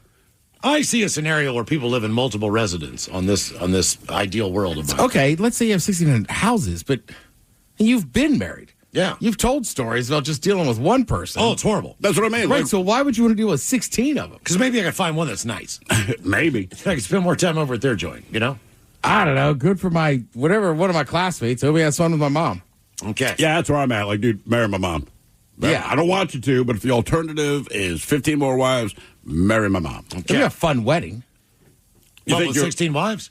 No, with one of my classmates. All right. You think that'd be a fun wedding? Sure. Man, I already like my mom. Yeah, I like my mom, too. I obviously know this guy. We went to high school together. But it's as just long as he weird. doesn't talk about having sex with her. Well, he doesn't have to talk about it because everyone hints at it, and your wedding night, right? That's where everyone stops. Yeah. You know what it means. They're talking about sex, and they're like, that's my mom. See, I think the 16 wives, not to equate this way, but I think it would be similar to when you went to the bunny ranch. And you're right. What do I want right now? I think But you're Miles, right. I spent 3 nights at the bunny ranch. By that 3rd night, I was like, Jesus Christ, they're annoying. And you're not Oh, listening. really? Oh, really? Yeah, as they start talking about each other to you and stuff, I was like, I don't want to. like it kind of like I'm like, I don't want to know. Oh, Right. God. Yeah. Okay. All right. Fair Yeah. enough. See, I would never know that. The reason we asked, would you rather a former classmate marry your mom or would you rather have 16 wives? Samu Tomiaka met his wife Midori when he was still in school. She was the mother of one of his classmates and 21 years his senior. But he didn't let that stop him from marrying her. The 32-year-old man said the first time he saw Midori was at a parent-teacher conference at a school when he was a minor. She was the mother of one of his classmates, and he recalls thinking that woman was beautiful. Well, they met again. I saw her picture. She wasn't. She was not. No. I mean, it's not hideous, but I can't imagine pining after that woman from my teenage years into adulthood. Well, they met again 20 years later. He was attracted by the woman's mature and dignified look and contacted his ex-classmate in order to be closer to her. Well, Midori initially rejected his advances, thinking that the age difference made them incompatible, but she was eventually overwhelmed by his persistence and grew to like him too. He said he fell in love with his wife Midori when he met her again. 10 years after seeing her at his school, despite being more than 2 decades younger, he decided to pursue her. I have to admit the time, she said, he became my spiritual support, recalling that he took her to 40 illumination spots in a month after she said she loved illuminations. After a 30th date, he confessed his love once again and practically begged her to date him. She rejected him again. She was worried about how her daughter and the rest of the family would think about her dating someone so young, but it was a message from her daughter that made her reconsider. If I'm the obstacle, don't worry about me. Just think about your own happiness, Mom. According to the daughter that texted her that one day. The two did start dating. They had some hurdles to jump, although the parents had no problem with a 31-year-old son dating a woman more than 2 decades his senior. The same could not be said about Midori's parents. You're a grandmother now. After a broken marriage, you should think very carefully about entering this unusual relationship. But the man remained undeterred. He told his future in-laws that there was no such thing as normal or abnormal when it came to marriage, and showed his commitment to the 53-year-old woman by buying a $250,000 house. Jeez. So they eventually tied the knot and had the blessings of both of their families. Does he not sound a little crazy, though? A little, yeah. Yeah. It's not the age thing that bugs me. I'm like, I think this guy bugs me. Mm-hmm. Then we have the man from a small village in Tanzania. He has a very special family. He is married to 16 women, has over 100 children, and a whopping 144 grandchildren. They say these days many men struggle with the idea of starting a family, having kids, as one extra mouth to feed feels like too much, but taking care of more than 2 or 3 children is unthinkable. How about 100 children? He hails from a small village in Tanzania, and he currently has 16 wives, 104 children, and 144 grandchildren. His home looks like a small village, featuring a house for every one of his wives. All right. And people running around everywhere, doing chores, looking after dozens of small children. In a recent interview, he said that he began expanding his family at the request of his father. He married his first wife in 1961. Damn. And had his first child a year after that. But his father told him that one wife was not enough. What? So he offered to pay the dowries if only he agreed to take on more wives and have more children. Mm-hmm. So his dad was going to front the bill. It's hard to understand why, as a woman, you would want to share a man with other women. But his wives claimed that it was all about his reputation as a good, respectful husband. One of his wives told his sister about him and the good life she led alongside him, and she wanted to experience the same. So they decided to share him. In the end, 7 sisters ended up marrying the man. They now apparently live in harmony and claim that there is no jealousy between any of them. That's what you think. So how does one, you guess, provide for hundreds of mouths to feed? Well, apparently the entire family depends on their own hard work for sustenance. They rely entirely on their crops and livestock for food.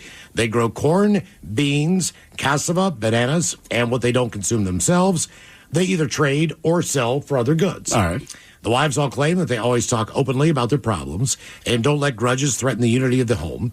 If they can't work things out between themselves, they bring the issues to the man, Ernesto. And he listens, doesn't take sides, but only because he's smart. Offers just some advice. Yeah. And apparently that system has worked perfectly good since 1961. Interestingly, he admitted that he sometimes struggles with the names of all his children and grandchildren, claiming that's a lot of kids. He remembers about 50 of their names off the top of his head. He claims to remember the rest when he sees their faces. Okay. Again, 104 children, 144 grandchildren. Somebody on the text line here says, I wonder if he wants a 17th wife. He can certainly have mine. Jesus Christ. I think it's very odd how that dynamic works out, all right? So you marry someone, and your wife tells her sisters, man, he treats me so well. He's a really solid guy. You should join us in the marriage. I'm just imagining my wife has 2 sisters. I can't imagine her saying, hey, man, they really, really respect you based on the nice things I'm saying about you. Oh, thanks, baby. That's cool. Yeah, they want in. Yeah. They want in like what? Like, so, you know, you marry them too, and then you'll have 3 wives. And like, no. Well, some people like a relationship all the time. Like if I'm in a relationship and it goes south, to me it's like some people, the dog dies and they just go out the next week and they get another dog. Yeah. They get a puppy. Like with me, I need a little time in between animals. Sure. Same thing with relationships. Like I don't go boom, boom. You know, like I try to give myself a little bit of a break in between. If I can. If you can, yeah. Try to play the field or something, man. But in those instances, that's sometimes typically when you meet somebody. Of course. If you're not trying. Right off the bat. Like you got, like 1 day of freedom. The next thing you know, you're like, I think I found something. Right. This is crazy. Random. 16 wives, man. Yeah. It was 101 children? 104 children, 144 grandchildren. So you're still talking like 8.5 kids per wife. Yes. That's insanity. On average. I'm sure one of them has like 15 kids, one of them only has 4, but good Lord, man. Putting in work. That's it. Let's see here. All right, let's go with this one. I don't think anybody in this room has experienced either of these two phenomena.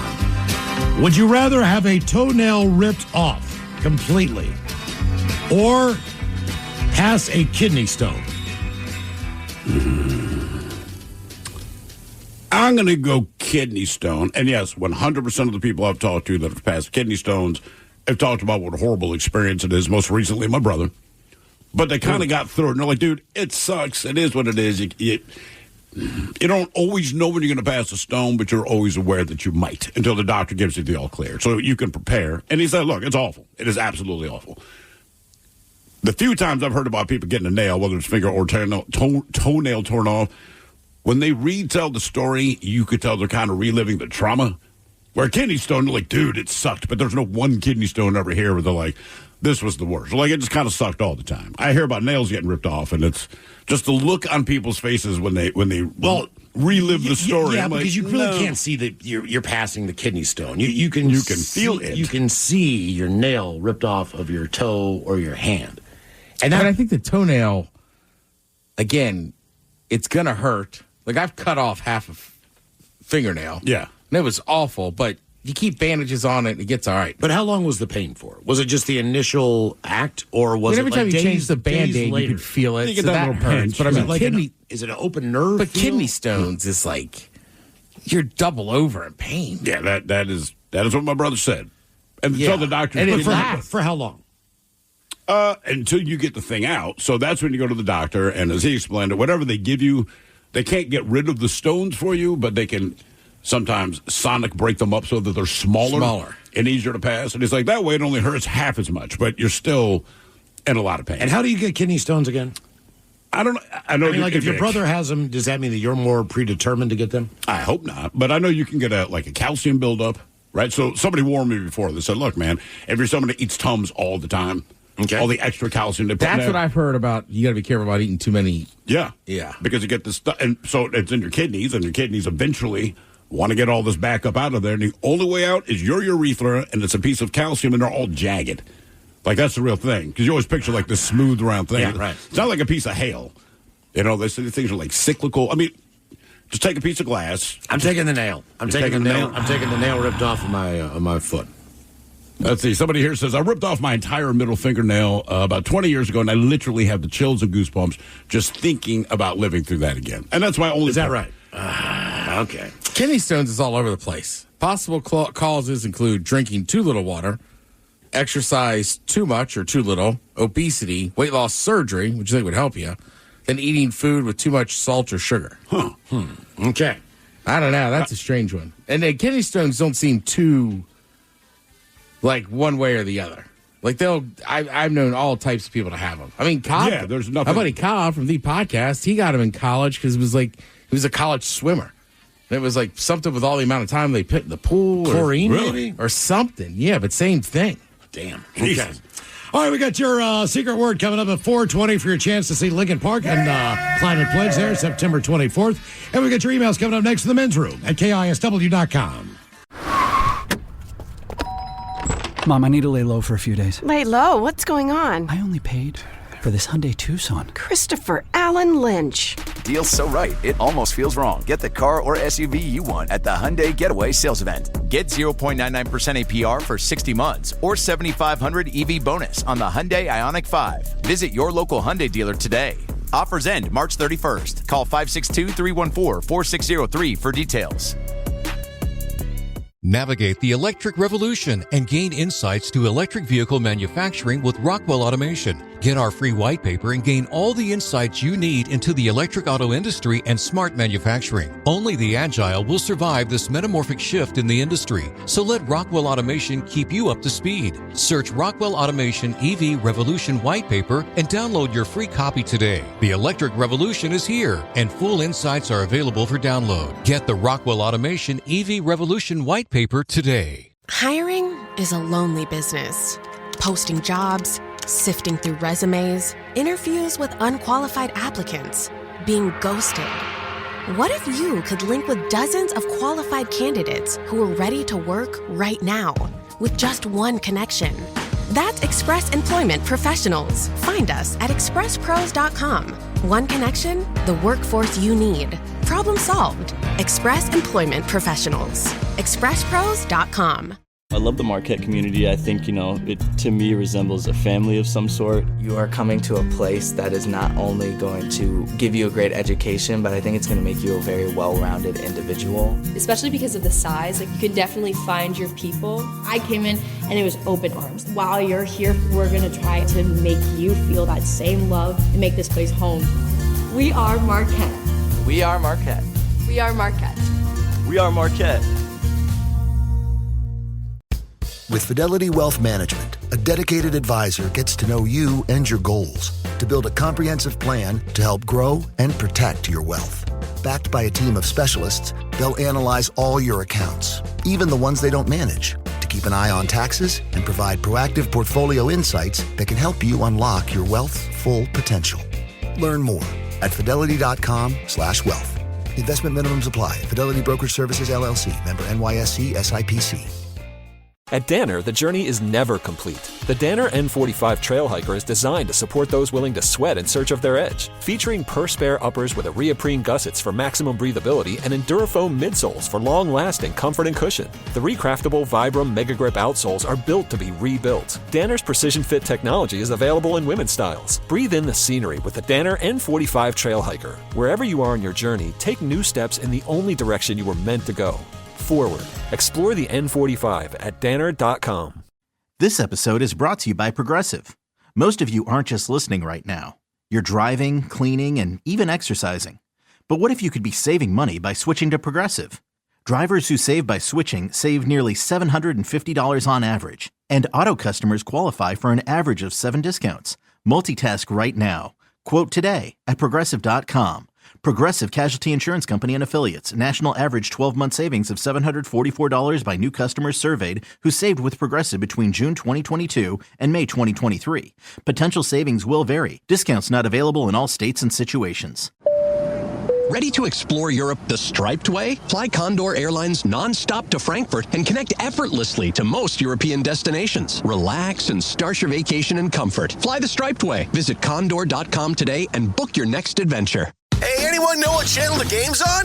We know. Download the Sports on What app today and always know how to watch the game. Satellite, cable, or streaming. Sports on What knows the channel the game is on, and you can too. Subscribe today to start your 7-day free trial. Sports on What? We know. We return to the men's room with Miles and Thrill. Lincoln Park is coming to town, Climate Pledge Arena on September the 24th. Here's your secret code word. It would be park. Text the word park now to 206-803-ROCK. For your chance to see Lincoln Park, and the lovely Jolene has another chance for you to win coming up later on this evening. All right, do we have time for a few emails from the men's room at KISW.com? You've got mail. You've got mail. Jump right to the birthdays. That's up, gentlemen. Would love to wish my stepson, Finn, a very happy 13th birthday today. Proud of the lovely young woman he has become. Please give me Bane telling Finn how good it is at pissing me off, then some shotgun gets. Lots of love. That from Uncle Daddy Pig, a.k.a. Dave the Rock Slinger. I think the reason he annoys you is because you have so many nicknames. And he just wants to call you Daddy or Pig, but not Daddy Pig. Get! All of Charles want to give a bong rip and a sucking up cupcake shout out. Maybe Coach Ted telling my boy and helping him out. My husband Alex listens every day. How can he make it up to his wife who's been offering an experience with zero resistance? Jesus. I do declare the best radio station nationwide. Thanks, guys. Much love. That from Tracy. Do we have a suck-it-up cupcake or a bong rip? Just got the bong rip. Bong rip. Yeah. Cupcake? Bong rip. I just got the bong rip. I got the bong rip. Yeah. Sorry. Do that again? I need Okay. to coach him up on making it up to his wife. And maybe Coach Ted helping his boy out, my husband Alex, who also listens every day. Tracy is officially 33 years young and ready to milk it. I have no idea. Oh, this is Tracy's one already. I have no idea what the hell she's talking about. All right. Either she owes you, either you need to accept a mouth hug or you owe her one. Either way, split the difference. Get some pizza. Good morning, you fun-sized folks, and the radio Steve the Thrill Hill. Shout out to Chrissy, pronounced Sunflower, for her birthday today. Speaking of her favorite hobbies, can we get Coke Ted to give her pre-gaming energy with her assortment of Moscato, vodka, and possibly legal drugs mixed in a plastic cup around some black folk, as well as the captain giving a future regalement about what happens when a sunflower ends up at a party involving Moscato, vodka, possibly legal drugs, and black folk. Cheers to 20 years out from Bacon, ever in search of the elusive period. What is happening? I don't know. I know what's happening. People are paying attention in school. All right, man. I don't know what's going on. Sounds like you're making a crazy cup of something, and then he keeps mentioning color of people's skins. I don't know. Are you supposed to be drinking purple drink? Is that what he's getting at? I don't know, dude. Just mix it all together, put it in that plastic cup, and I guess put on some funk. Ooh, well, ahoy there. So wine, Moscato, and all the rest. Listen, I much prefer Bruno, and I got a good recipe from an inmate named Pookie when I had to spend a little legally mandated time at a Bangladeshi prison. And we still use this recipe on the SS Guppy to this day. We'll see if Sunflower would like to try some, as long as it's not important to her to be able to see out of both eyes. And as far as the cereal mascot world goes, I think by black folk you mean Sugar Bear. Crunch Bear. Guys, Olympia's 45. If you could please give her a shout out to the sexiest, lovable Romanian ever with some dirty Germans, green beans, and a Leroy Jenkins. Love you guys, and thanks from Ryan. Green bean. What? Green bean. Okay. Green bean. Let's do this. Yeah, I don't know why you have to put sexy in front of Romanian. All you have to do is say Romanian, because here in Deutschland, Romanians are the sexiest. Yeah, it's the Romanians, huh? Make sure you'll be sucking something other than the blood. Yeah. Yeah, they call me Vlad the Impaler. Guess why? You guys want to give a birthday? Real quick, I Googled black mascots. You go to images, Gritty shows up a lot. Gritty? Okay. Gritty. Gritty. I think Sugar Bear is a little more accurate than Gritty. You guys want to give a happy birthday shout out to Matt, turning 52 today. Love you, Matt. Thank you for all you do for me and our family. How about a fart montage and the Dirty Germans wishing him a very happy birthday? That from Vicky.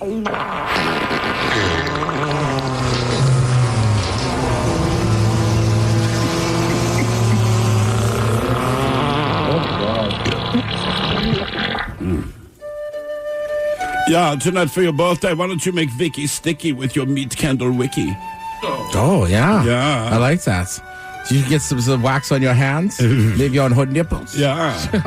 Where else would you put some wax, Miles? I mean, you know. By accident on the pizza? You know, it wouldn't be sexy, but it'd be funny time. So you could fill up her belly button, close it off.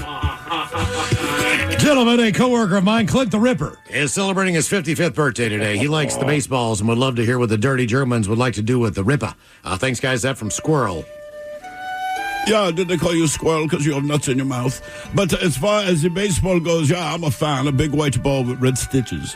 Yeah, it's the goal of every German's day is to end up inside a glove. Yeah. What is the ones has been using for a while? Yeah. Whether you pitch or catch. All right, guys, here you go.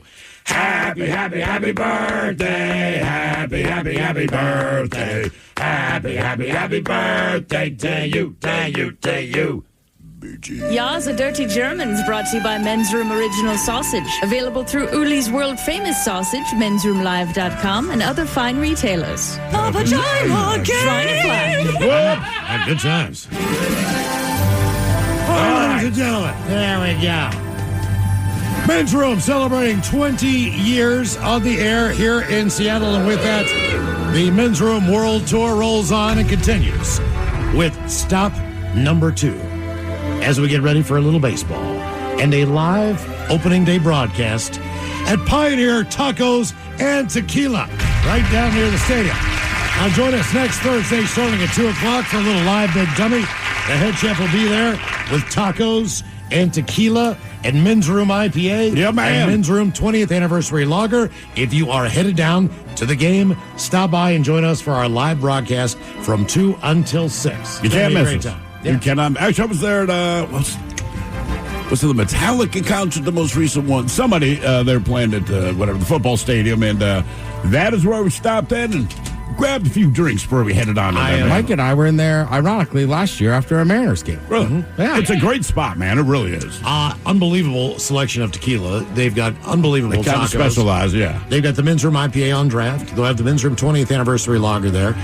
Just look, as far as hanging out, eating some food, drinking some beer, getting a couple shots in you, much cheaper to head down to Pioneer Tacos and Tequila than it is to go into the ballpark and try to do the same thing. It'll save you actually a little money pregame with us. And even if you're not going to the game, man, it's opening day, right? The unofficial holiday in any city that has a major league team. We're going to be there.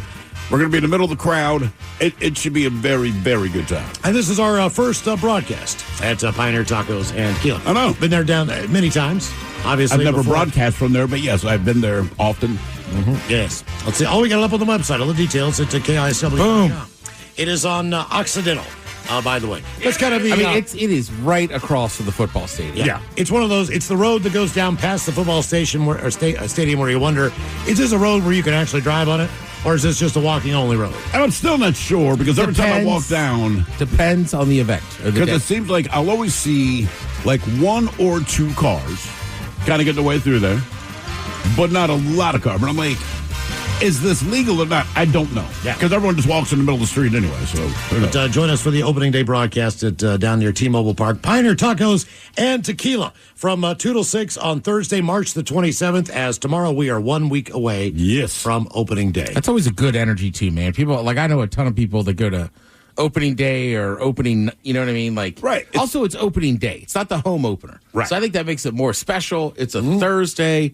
Like, we'll be there, too. Like, get down there early. We'll be there earlier than I think a lot of people have been down there early. Probably get down there for lunch myself. All right, coming up at 5:08, we will drink and toast with a shot of the day. But first, now the men's room wants to know who sucks last. Yay! Time for Who Sucks Last. Steve Thrill, you bring us 3 stories from the news each and every week. They always suck, but it's up to us to determine out of the 3 stories which one sucks the least.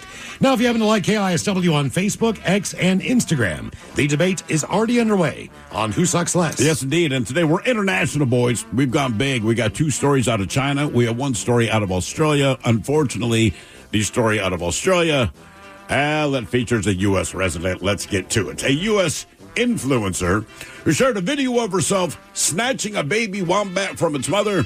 Well, she might get kicked out of Australia. This after provoking widespread outrage. So Sam Jones, who calls herself, quote, an outdoor enthusiast and hunter, she was filmed picking up a joey from the side of the road during a trip to Australia and then running over to her car while its distressed mother chased after. Jones said, quote, I caught a baby wombat. She says this to the camera. This, as the joey, by the way, is hissing and screeching in distress at her. Now, a man filming her, he can also be heard laughing, saying, quote, look at the mother. It's chasing after her. Yeah. Anyway, Jones poses for the camera for a few moments before saying, okay, mom was right there and she's pissed. So she put the baby back on the side of the road and then they drive off. Well, the since deleted clip been widely shared and condemned on social media, prompting outrage even at the highest levels of government in Australia. The Australian Prime Minister had stuff to say about this, but now she faces the possibility of having her visa removed. Now, Home Affairs Minister, Mr. Tony Burke, he said the government was reviewing Jones's visa to determine if she had breached any conditions of her stay and suggested she might never be allowed back in Australia. He says, quote, Given the level of scrutiny that'll happen if she ever applies for her visa again, I'll be surprised if she even bothers. I can't wait for Australia to see the back of this individual. I don't expect she will return.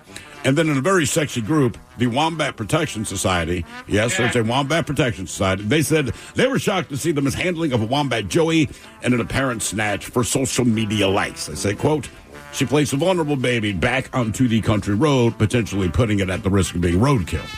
And they said that in a statement, noting that it's unclear if the Joey even reunited with its mother after being let go.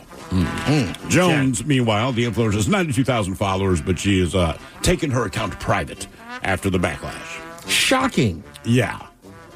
Whatever, man. Yeah. Now we go to China, where you might remember this story. A man, he is also somewhat of an influence, social media hit. He's been live streaming his life without his knowledge because his neighbors have been doing it. So the 62-year-old man, also known as Brother Min, he's understood to be intellectually disabled and lives alone in a small home since his parents died. Now, cameras have been set up in most rooms inside of his home, which shows him going about his daily activities like feeding his chickens, relaxing, or going shopping. But it's generated outrage online from people that say his privacy has been invaded, which is hard to argue. One person wrote, Fang doesn't even know that he's famous. Have you ever asked if he's okay with being filmed? Now, the news, they say, bears a close resemblance to the film The Truman Show with Jim Carrey, right? So in the film, the main character finds out that his entire life is a scripted reality show with the whole world watching him unknowingly. Well, apparently this guy Fang, he suffered injuries to his face and vocal cords when he tried to defend one of his friends when he was young. Locals there first started filming him back in 2022 when a video of him gathering cabbage was posted online. But since then, the surveillance of him has intensified, and now his almost every move is constantly filmed. And while it's claimed that the money made off these videos and streams is used to help Fang in order to improve his standards of life, it has raised questions about his privacy. So following a growing online backlash, it seems the videos featuring Fang, they have been removed. And they say that Fang, he has now moved away from the village and is living with relatives after a post on his home read, "No one home." So they've been filming this guy for... And he had to move. Yeah, he had to move. He had no idea. And then finally, they say, look, it's enough to put you off your dinner, but a video has gone viral of two teenagers urinating in a hot pot of broth.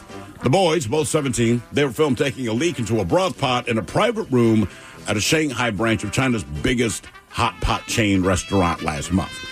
The restaurant, Hildalio, it's offered to compensate 4,000 diners following a public outcry. Now, the teenagers were both drunk and have now been arrested.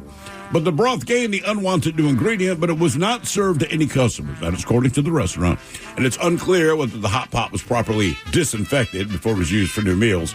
But the chain has now apologized, saying it replaced all hot pots and all dining utensils. Now, the restaurant only confirmed the incident after the video went viral. And then they wrote on social media, in the early hours of February 24th, 2 men urinated into a hot pot after dining in a private room at our restaurant. As management has never made contingency plans or have training for dealing with this type of thing, we were unable to detect any abnormalities regarding the safety of the dining environment. That probably does not bring anyone any kind of comfort. Well, I mean, it's like saying we don't have guards for our food. Right. Essentially. And we don't know any people that's sneezing on it. Does, right? Yeah. But anyway, the owners are now dishing out cash reimbursements to all the customers who dined at that branch between February 24th to March 8th. They ended up costing this restaurant money. Right. So that's the thing. They said it never went to consumers, but they still have a 12-day window of if you went to the restaurant in these 2 weeks, we'll give you your money back. Okay. Which tells me it may have made it out for consumption. I think the guy in China that had to move and he was being filmed without his knowledge, that sucks the most. As far as who sucks... See, I think the hot pot kids suck the most. Yeah. Because they cost that family money and this and that. People could have got infected. And I feel terrible for that guy in China, but that's like one guy. So I'm like... And I mean, it's awful. You're preying on a human that needs help. Yeah. But also, I get he moved. Like, I don't know, those kids peeing in that hot pot is just brutal. And then the restaurant keeps saying, well, we don't think anyone consumed it. Like, I'm not saying anyone did, but why is there a 12-day window? Right. Right? Well, how long did they know? Like, those kids might have posted the video like 2 days later. They may have posted 2 days later. Let me go back through this. So the restaurant did not address it until the video itself was posted So they're just going with all the right, window so of they time. say in the early hours of February 24th, that's when the kids peed into the hot pot. All right. So that's the date they're giving All right. for this having happened. I still think that sucks the most. I guess I go American Wombat Woman sucks the least. Right? She's awful. She's an idiot. Yeah. But I don't know. Nature's harsh. There's other wombats. It could go. It could go to a zoo or something. No, you're not wrong. I'm just it's terrible, but right, and like I get it. Like maybe it smells like human, so the mom's gonna reject it. But we gotta have a serious conversation. I have a buddy, and his goat had kids. They didn't touch the babies. The goat just didn't want to raise them. oh damn. I mean, animals are ruthless. You look at them and think they're cute, heartless, soulless bastards. Debate continues on Who Sucks Less. If you like KISW on Facebook, X, and on Instagram. Okay, coming up at 5:08. We'll drink a toast with a shot of the day. You are listening to the Men's Room. Today's episode is sponsored by Smart Travel, a new podcast from NerdWallet. Want to travel like a savvy jet setter? No, that doesn't mean monogramming your passport. It means making smart decisions every step of your trip, which means knowing your options. Smart Travel unpacks the facts, like which booking sites actually save money, how to fly first class using points, and if that fancy travel card is a smart investment. All so you can save more on your next adventure. Follow Smart Travel from NerdWallet today and start traveling like a pro. What's up? It's your boy, the Ted Smith. Slow drain being a pain? Call Pinky. That pipe's being a little leaky? Call Pinky. When the toilet won't flush and you're in a rush? Call Pinky. When your shower lost all its spray power? Call Pinky. When your sink's on the blink? Call Pinky. Pinky's Plumbing promises to lick all your plumbing problems quick. So when your plumbing backs up and things get stinky, call Pinky's. Pinky'sPlumbing.com. Plumbing backs up and things get stinky. Call Pinkies. Bosch's innovative power tools make you feel like a Bosch. Like when you pile drive screws and bolts with the 2-in-1 impact driver, you'll feel like Macho Man Randy Savage. Oh, yeah. Or when you powerfully blast through concrete with the Bulldog rotary hammer, you'll feel Like I have the power. And when you make buttery smooth cuts with the Glide Miter saw, you'll feel Scoobity-bee-bop smooth, baby. what he said. With expertly engineered power tools, the more you Bosch, the more you feel like a Bosch. What is Dax, are you? Tracking all our cars on Carvana Value Tracker on all our devices? Yes, Kristen, yes, I am. Well, I've been looking for my phone for... In Dax's domain, we see all. So we always know what our cars are worth. All of them? All of them. Value surge, trucks up 3.9%. That's a great offer. I know. Sell? Sell. Track your car's value with Carvana Value Tracker today. Working as a dedicated Fidelity advisor, I always ask, what's important to you? I'll look at those priorities and goals alongside your full financial picture to build a comprehensive plan designed to help grow and protect your wealth. With proactive portfolio insights and an eye on taxes, I'm here to help you make the most of your money. I'm Laura Maxwell, and I'm a dedicated Fidelity advisor. Learn more at fidelity.com/wealth. Investment minimums apply. Fidelity Brokerage Services, LLC, member NYSE, SIPC. It's 5:08. We'll drink a toast with a shot of the day. And we do have your headlines on the way at 5:50. But first, quick check on Mike Hawk and some of the stories and headlines he is not working on. Well, thank you, Miles. There's a business booming in Las Vegas whose name says it all. Rent-A-Grandma. For what? She's going to come over. It's, like nanny services or babysitting, house cleaning, cooking, stuff like that. All right. I mean, if you need a babysitter, I guess, yeah. Maybe Vegas is a hard place to find that. I would trust a grandmother to watch my kids. Sure. Yeah. And it just, honestly, I like the sound of it. It's a good sounding name, like Rent-A-Grandma. Like, grandma's a very comforting presence, and having somebody like that, I think this is a brilliant move, honestly. Because waiting here to babysit, Mama. I mean, if you do take your kids to Vegas, like, they've tried to make Vegas more of a family-centric place, but let's face it, it's not. You want to leave your kids behind. Yeah, at some point, you want to go out and experience Vegas without them. Correct. Kids don't understand the allure of Vegas. It's hot. There's nothing to do for them out there other than just a couple different things. So staying behind with a random person, you'd find some good games for them or something like that. All right, cool. Yeah. I mean, you go to New York, and they can ride the roller coasters and stuff. But at the end of the day, it's an adult fantasy land. Right. Yes, it is. It does. Exactly. I don't know, though. I know a 10-year-old with a serious gambling addiction. Oh, no. Yeah, man. He's always calling me, asking me about the over-under. What's the line? There's a new development on the vegan front with a new type of cooking cheese made with peas. I saw that.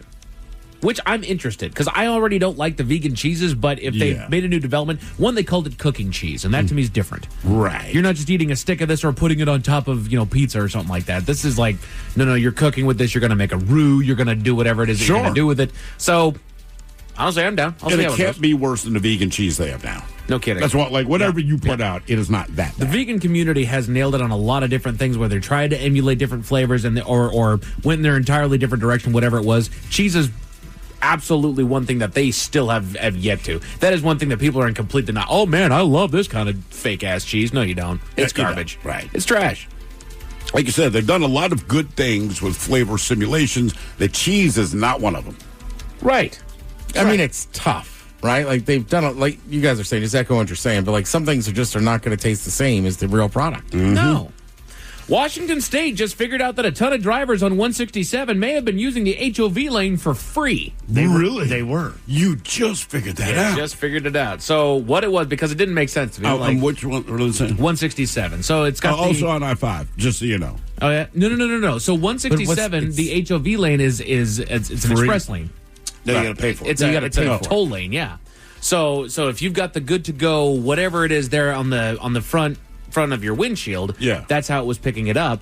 But unlike over on 405, where those toll ones have a camera for your back license plate, this one wasn't taking a picture of license plates. So if you're like me, you've got the good to go pass just signed up to your license plate. You don't actually have it on an actual little barcode that you put on your windshield. I see. So people have been going up and down 167, and it's only taking pictures of the front. And it's not like it's going to send you a bill like, hey, you're only driving with one person in there. They're just going out scot-free, not paying the toll for it. I hope that they weren't shocked. They didn't need, the fainting couch and pearl clutching on this. Yeah, exactly. Really? People expose something in the system and take advantage of that? Right. Because that's part of the problem is that it's an HOV lane and toll lane. Right. So you could drive it for free if you got two people in there, but I'm wondering if it looks at that like, okay, let's not put a camera on the back because we're just going to hope that people follow the rules and only drive in there when they've got two people. I give this advice to anyone. You always want to assume the best in people. Yeah. But you're still going to lock your door when you leave. Prepare for the worst. Yeah. We still have police officers because most of us can behave. A lot of us cannot. Right. We have courts. We have it's a foregone conclusion that people are going to try to expose something. Exactly. The Merriam-Webster word of the day. I like this one.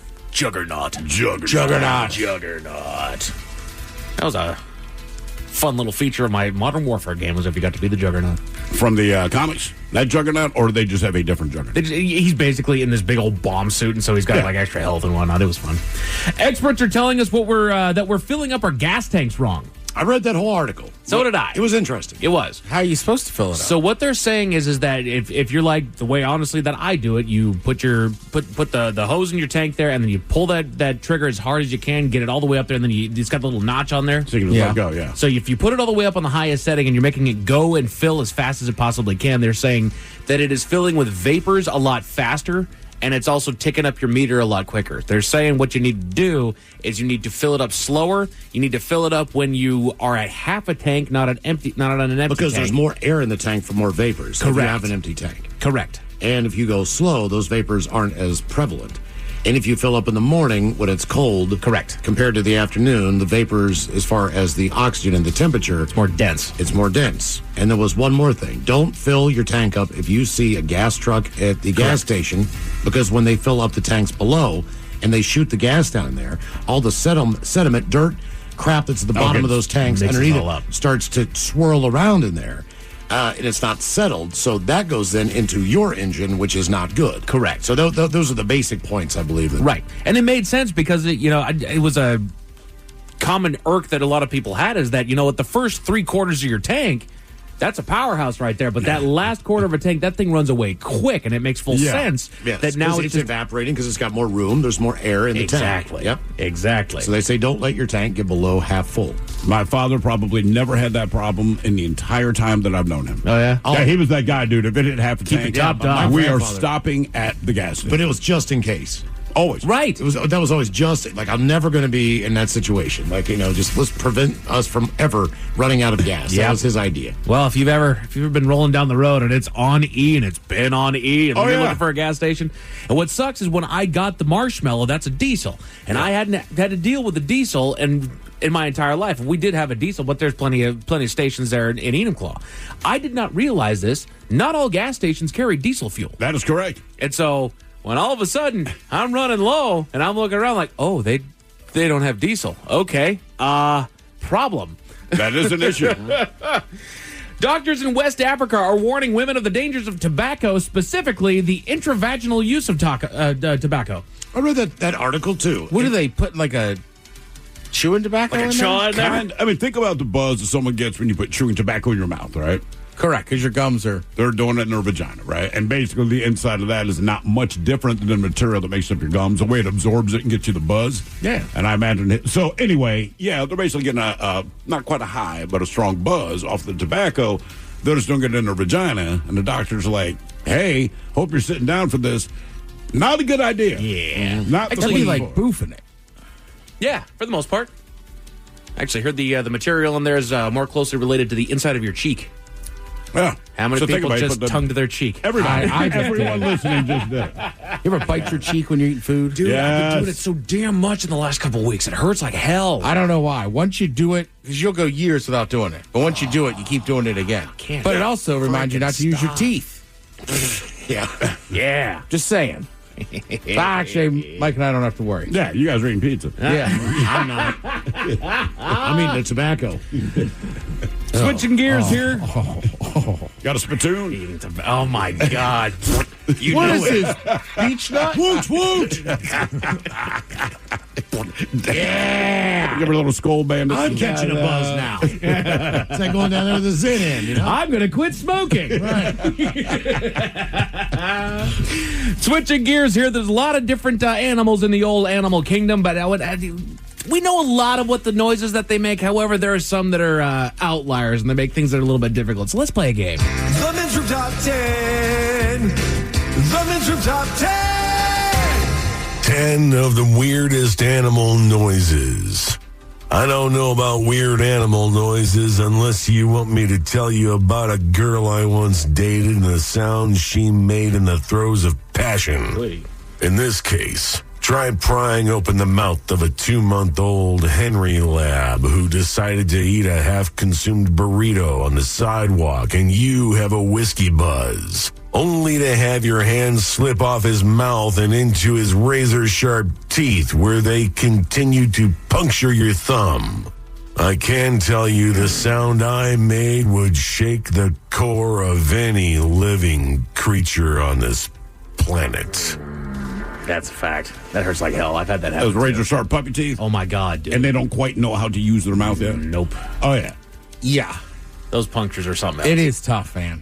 It's all right. You always have to pull crap out of their mouth, and you're like, man, it's like sticking my hand into a moving garbage disposal. Yes. Oh, my God. So here's how the game's going to work. I have 10 different animals on here. All right. I'm going to play you the noise, and I'm going to give you multiple choices of basically the type of animal that we're looking for. That's kind of what we're going to do. Bonus points if you can get the exact animal that it is. If you can get it by name, okay? So here's your first animal. Is this a bird, a mammal, or a reptile?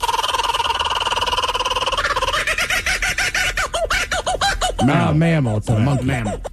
No, that is a bird. Damn it. That is the laughing kookaburra. Oh, the laughing kookaburra. The laughing kookaburra. Yes. Can you imagine if you did that if you tripped? I know. All right, is it a mammal? Son of a... Is it a mammal, a bird, or a reptile? This one hits close to home. Oh, wait, never mind. No, it doesn't. Reptile. Shoot, hang on. Mike's not sure. I know what it is. I changed it up. So I gotta go back in here and make sure that I know what it is here. Oh, okay, yep, never mind. Okay, is it a mammal, a bird, or a reptile? I would say a bird. Bird? Give it to me again. I'm going to go reptile. I'll stick with bird again. That is a mammal. What We is- go down under to the doggone nation's animal. That is a kangaroo.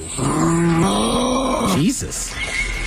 They don't seem as cute anymore. No, they do not. Huh. They're just jacked up deer, man. How about this one? Is it a bird, a mammal, or a reptile? Whoa. I'll say Reptile. bird. Reptile, bird, Ted. Mammal? That is a bird. That is called the white bellbird, and it sounds like a doggone nuclear alarm. Oh, God. Yeah. Imagine waking up to that every morning. Isn't that awful? I don't keep the dogs away. Mammal, bird, or reptile? I'll say mammal. Bird. That is called a roe deer. So it's a mammal. It's a mammal. I don't think I've got one right. Deer. I haven't either. How about this one? Is it a mammal, a bird, or a reptile? I'm going to say a reptile. I'll say a mammal. Bird. Steve Thrill, you're right. It is a mammal. That is a cheetah. That's a cheetah? They chirp. I know they can't growl. They said with tigers, lions, and like maybe leopards. Only 3 of the big cats can actually growl. Right. I think it's 3. I knew cheetahs couldn't. I did not know that they sounded like that. It's kind of the cheetah chittering. They also make like, rah. Well, think about your house cat. They can do that. Exactly. You know, when they're trying to call birds. Cheetahs are highly overrated. Overrated? Yeah, they're super fast. Like, as a kid, I thought it was like the coolest, baddest ass animal. But again, they barely keep half their kills because they're so tired when they're done. That's what makes them run so fast, is their heart pump's different. They don't roar. It's just like, I don't know. It's overrated. I mean, that sound does not inspire for a big fear. cat. Yeah. See, here's the problem. I'd go on safari, hear that, and be like, ooh, let me go see what that is. Thinking it's a bird, and I get my face ripped off. That's a fact. That is an absolute fact. Okay, is it a bird, a mammal, or a reptile? That's a bird. I'll say a reptile. I'm thinking reptile. Ted, you're right. That is a bird. Yeah. That is the kiwi. The national bird of New Zealand. There you go. Does any bird, like in New Zealand or Australia, sound normal? Just sing. Maybe I'm just used Does to it all sound like a dinosaur down there? Pretty much. I bet they got normal sounding birds too, but for the most part, they're frightening. I mean, when you think about it, there's a lot of like Jurassic Park and a lot of the old dinosaurs, that, like the Making birds the that we sound. have today are all descendants of dinosaurs. Yeah. So, is it a bird, a mammal, or a fish?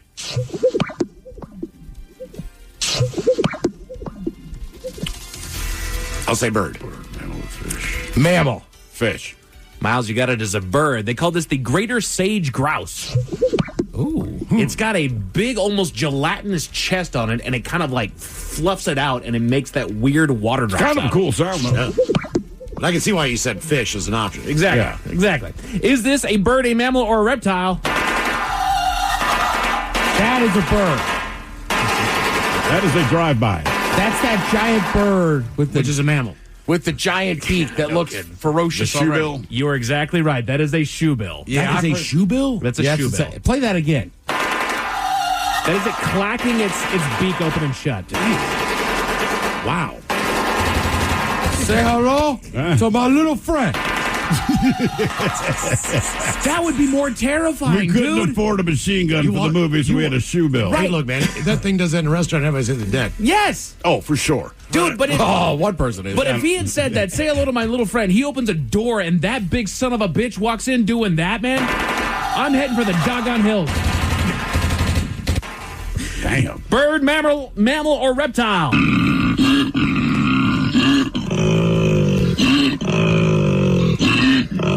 Reptile. I'll say mammal, but I think it's a bird again. Miles, mammal. You guys got it right. It is a mammal. Yet again, we go down under. That's the old koala. Damn. So cute. That's its come get some booty sound. Well, no All wonder right, it works. now koala bear, drop bears, underrated. Looks cute, is ferocious, has an STD. That's right. They had chlamydia. Yeah, chlamydia. Just saying, I take my chances with that little hey baby with the cheetah.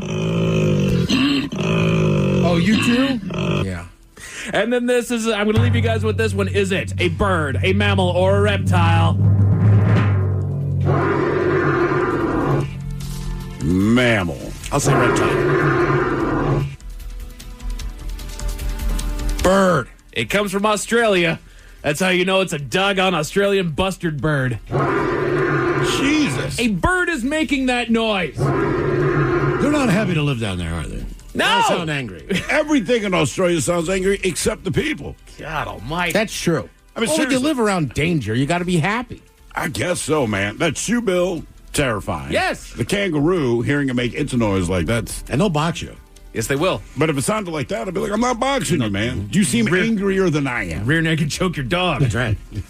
A daycare in Georgia is being shut down because of poor practices, Miles. What were they doing? Tell you all about it at 5:50. Thank you, sir. Headlines are coming up at 5:50. In the meantime, have we made it to drinking time? Somebody out there deserves to be recognized.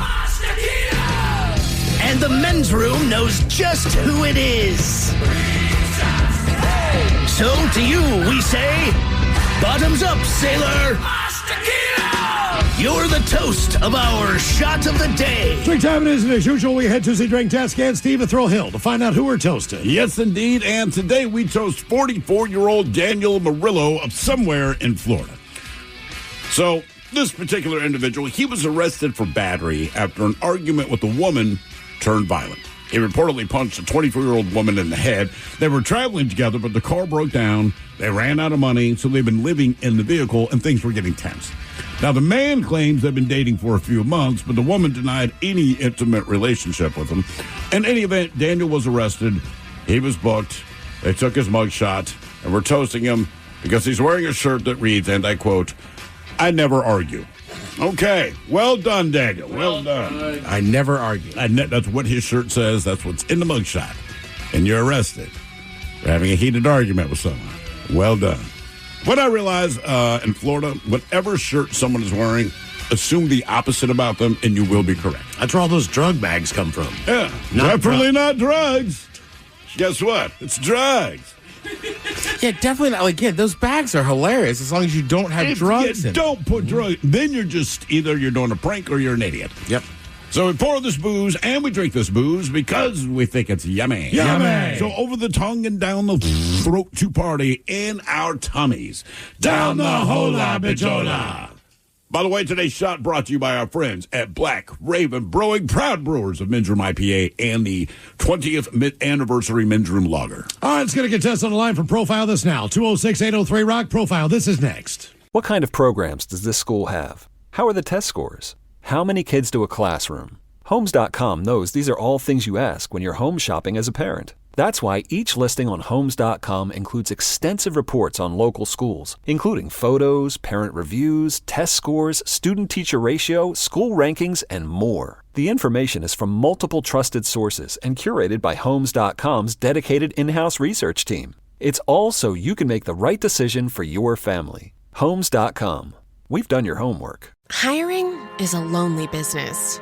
Posting jobs, sifting through resumes, interviews with unqualified applicants, being ghosted. What if you could link with dozens of qualified candidates who are ready to work right now with just one connection? That's Express Employment Professionals. Find us at expresspros.com. One connection, the workforce you need. Problem solved. Express Employment Professionals. expresspros.com. Navigate the electric revolution and gain insights to electric vehicle manufacturing with Rockwell Automation. Get our free white paper and gain all the insights you need into the electric auto industry and smart manufacturing. Only the agile will survive this metamorphic shift in the industry. So let Rockwell Automation keep you up to speed. Search Rockwell Automation EV Revolution white paper and download your free copy today. The electric revolution is here and full insights are available for download. Get the Rockwell Automation EV Revolution white paper today. I love the Marquette community. I think, it to me resembles a family of some sort. You are coming to a place that is not only going to give you a great education, but I think it's going to make you a very well-rounded individual. Especially because of the size, you can definitely find your people. I came in and it was open arms. While you're here, we're going to try to make you feel that same love and make this place home. We are Marquette. We are Marquette. We are Marquette. We are Marquette. Spring's here. Flowers are blooming, birds are singing, and allergies? Yeah, they're back too.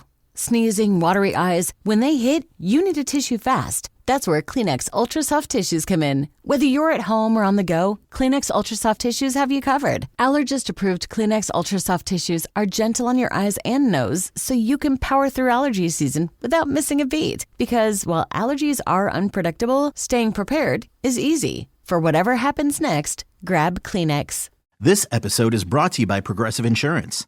What if comparing car insurance rates was as easy as putting on your favorite podcast? With Progressive, it is. Just visit the Progressive website to quote with all the coverages you want. You'll see Progressive's direct rate, then their tool will provide options from other companies so you can compare. All you need to do is choose the rate and coverage you like.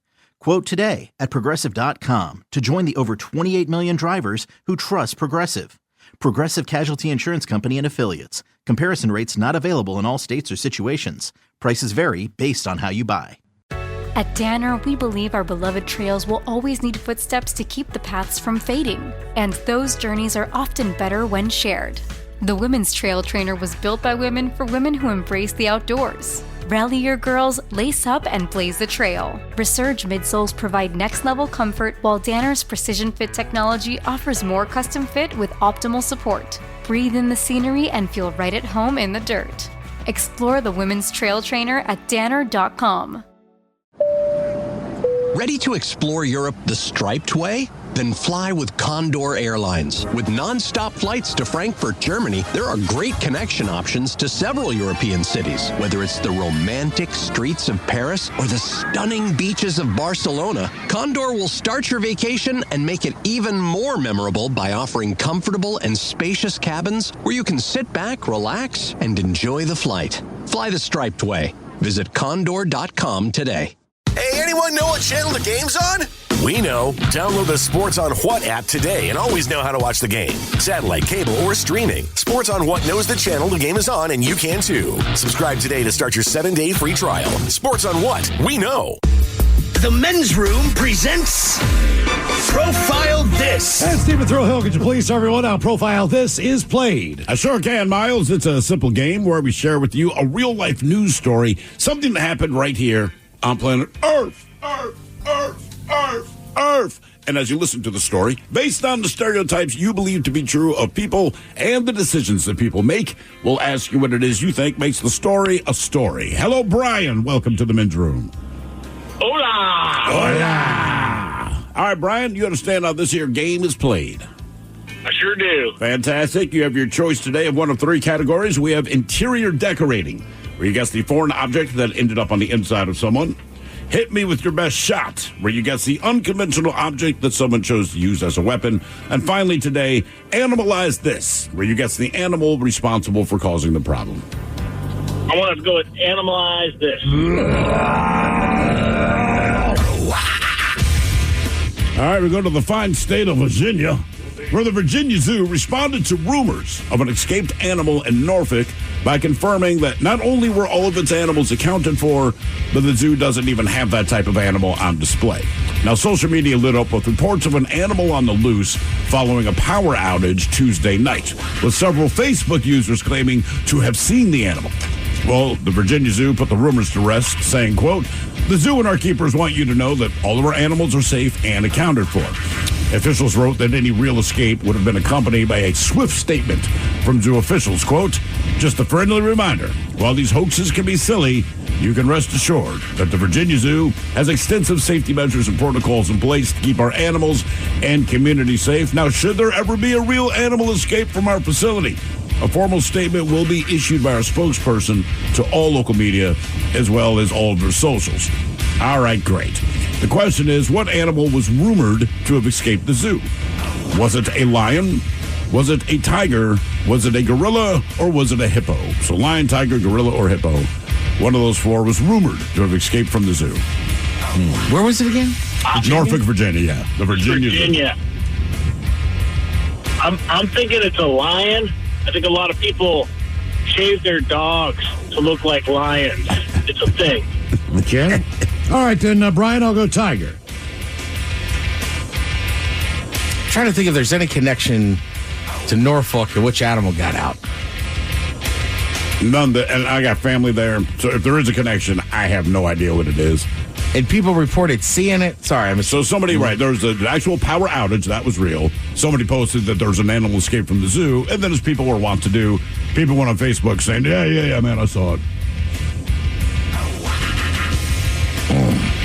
Just to be different, I'll say hippo. Hippo for 10. Okay. What did the residents there of Norfolk say they saw? A lion, tiger, gorilla, or hippo? We'll let you know next. That was a tease. You are listening to The Men's Room. The debauchery rolls on. You're listening to The Men's Room with Miles and Thrill. 99.9 KISW. KISW. Categories analyze this on Profile This. We go to Virginia in Norfolk, where zoo responded to an escaped animal on the loose. They were a report of. Yeah. They said, look, man, we checked all the animals. They are all here. By the way, the animal that you saw or thought you saw roaming around the community, we don't even have that animal. Yeah, so we're not saying you didn't see one. We're just saying it didn't come all from of the our zoo. Animals, we counted them all, and we do not have that animal at our zoo. Question is, what was the animal? Lion, tiger, gorilla, or a hippo? And Brian, that is the very question that we posed to you, and we will start with, well, you, Brian. You went with the lion. It was not a lion. Miles, you went with tiger. The other big cat. It was not a tiger. Ted, that leaves you. You went with the old hippopotamus. Jeez, gorilla. Yeah, they said a gorilla got loose, and everyone's saying, yeah, we saw it. The zoo said, hey, once again, we're not saying it's not out there. We're just saying it ain't come from here. We don't have a gorilla. Now, for all TV news all the time, it's time for TV Time with Ted. And now, because your pathetic life is confined to countless hours in front of a talking box, the Men's Room presents TV Time with Ted.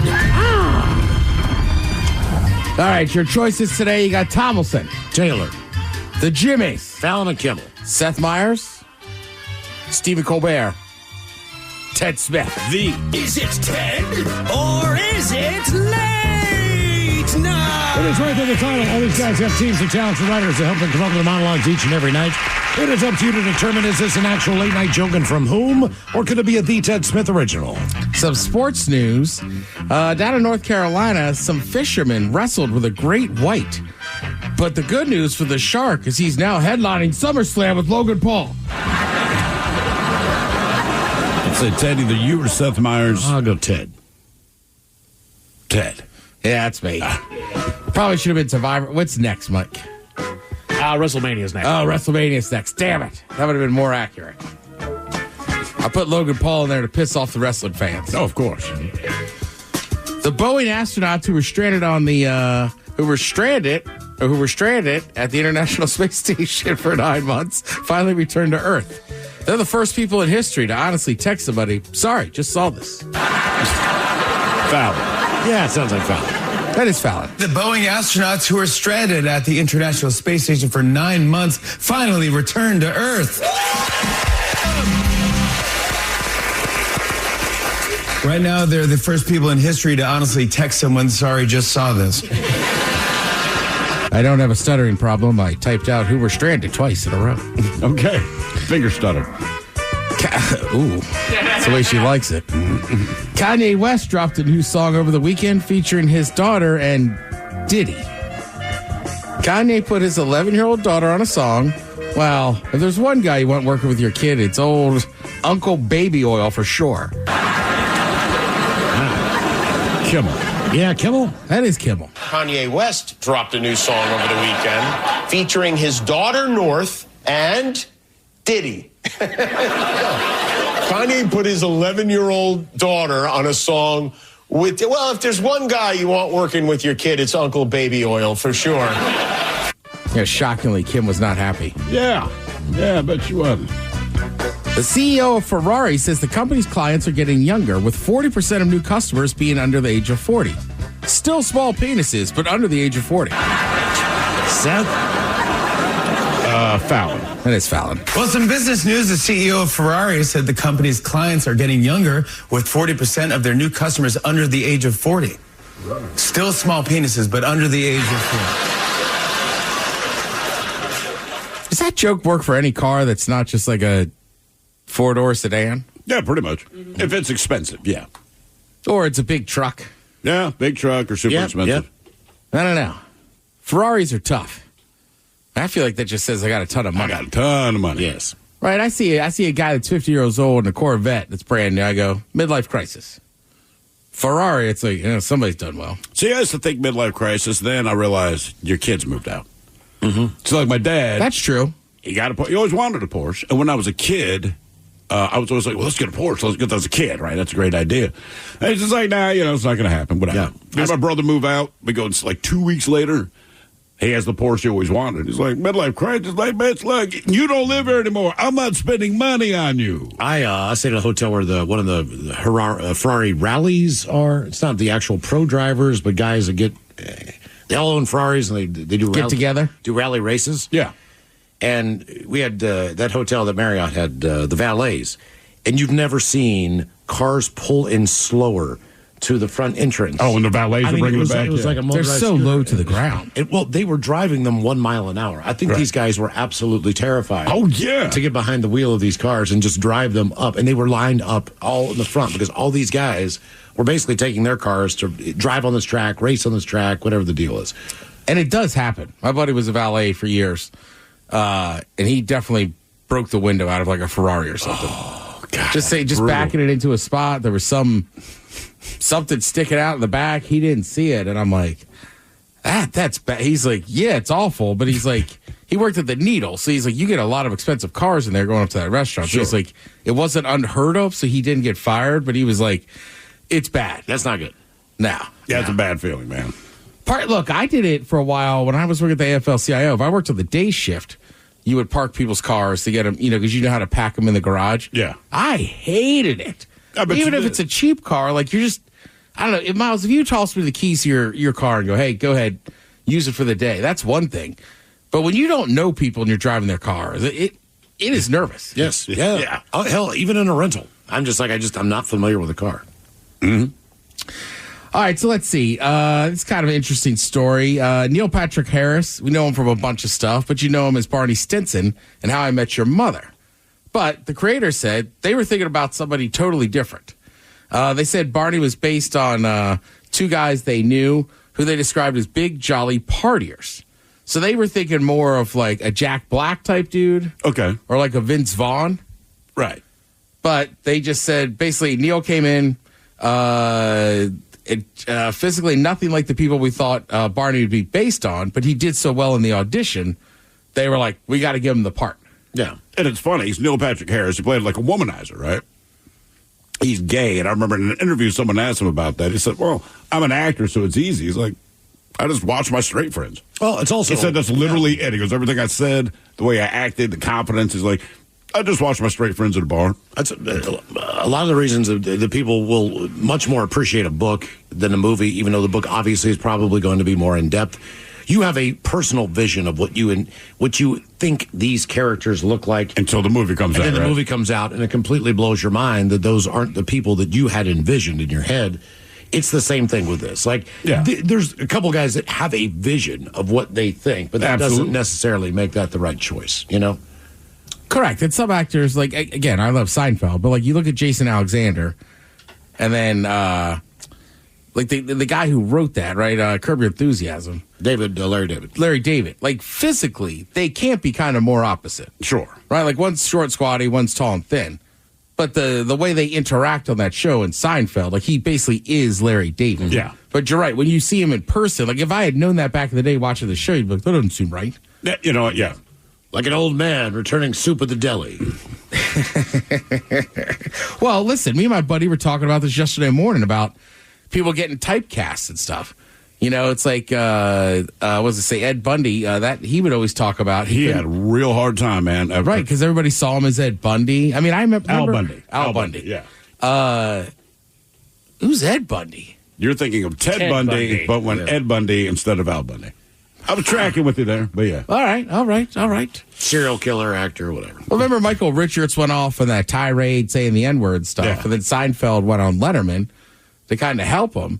But every time he popped on the screen via satellite, people started laughing. And Jerry Seinfeld would sit there and be like, look, we're trying to be serious. But you can't when that's the only thing people know you from. I mean, all right, yeah. Ed O'Neill, that's the guy who played Ed Al O'Neill, Bundy. right. He's like, man, I did Married with Children, and that character became so iconic. He's like, I didn't really give it a thought, and I don't remember the movie, but he's playing someone in the military. It's supposed to be a serious role. And as he explained it, they have a test audience, and he goes, the first time I appeared on screen, it's me walking into a courtroom in a fairly intense scene. And the crowd just lost their ass. But they're laughing their ass. He's like, I hadn't said anything yet. It's a serious role. And they're like, we basically have to edit you out, man. I think there are people that are just that famous where you automatically say it, no matter what of the movie. Oh, Al Pacino. It's not that he's not acting or play. It's just that's Al Pacino. Yeah, so for sure. But But again, kind of like that list I had last week. I'm not disagreeing with you. I'm just saying, like, remember, like Al Pacino, it's like he always kind of plays an Al Pacino role. Yeah. So it's not that much different. Whereas, like, Idris Elba, right? Like, again, you got to keep in mind, The Wire was early 2000. So it was mind-blowing when I found out that he was British. That threw everyone for a loop. And then he just straight up told people, like, for like 5 years, he was like, I don't talk about The Wire. Because he's like, everybody knows me as Stringer Bell. And he got through that phase, and it's fine. Yeah. I would still see him and automatically think Stringer Bell. I have yelled it at him once in Baltimore. But I kind of get what he was saying, where he's like, I need to shake that character to kind of go get these other roles and everything else. Absolutely. Yeah, for sure. But there's some people that can't help it, right? There's an old character actor named Michael Ironside. You might not know who he is. If you Google him, you'll say, oh, that guy. So he always played a bad guy, or even if he was on the good side of things, he was the worst person involved. And so when I grew up seeing this guy on 800 different TV shows, 1,000 different movies, always the bad dude, and my mother goes, I saw an interview with him. He's like the nicest guy. He's like a pacifist, like Buddhism. And I'm like, this guy. And she goes, yeah, but he explained, he goes, I can't help my face. He has a real scar on the side of his face, and if he's not smiling, he looks like he wants to kill you. And he's like, man, not at all. But I accepted the fact that this is what I look like. So even when I'd audition for roles that were more positive, they're like, man, it's not that you did a bad job at the audition, but you don't look nice. Yeah. There's no way anyone's going to cast you to be a nice guy. It's like, huh? Correct. And look, to Ed O'Neill's credit, that was such a massive show. Oh, yeah. So I think it depends. Like, a lot of people could be on different shows and be okay. You know how we started talking about it was I was talking about the F1 race that had just happened, and then we were talking, you guys remember Freddie Muniz? Yeah. What Malcolm was the in the show? Middle. Malcolm in the Middle, yeah. Right? So he got out of Hollywood years ago, and he started there's Is like he F1 or stock car? So he's almost up to the NASCAR level in stock car. He started racing like a rich guy, like Porsches and stuff. Yeah. And then he kept working his way up. And I want to say he's been through the truck series and whatever that series is right below a cup race.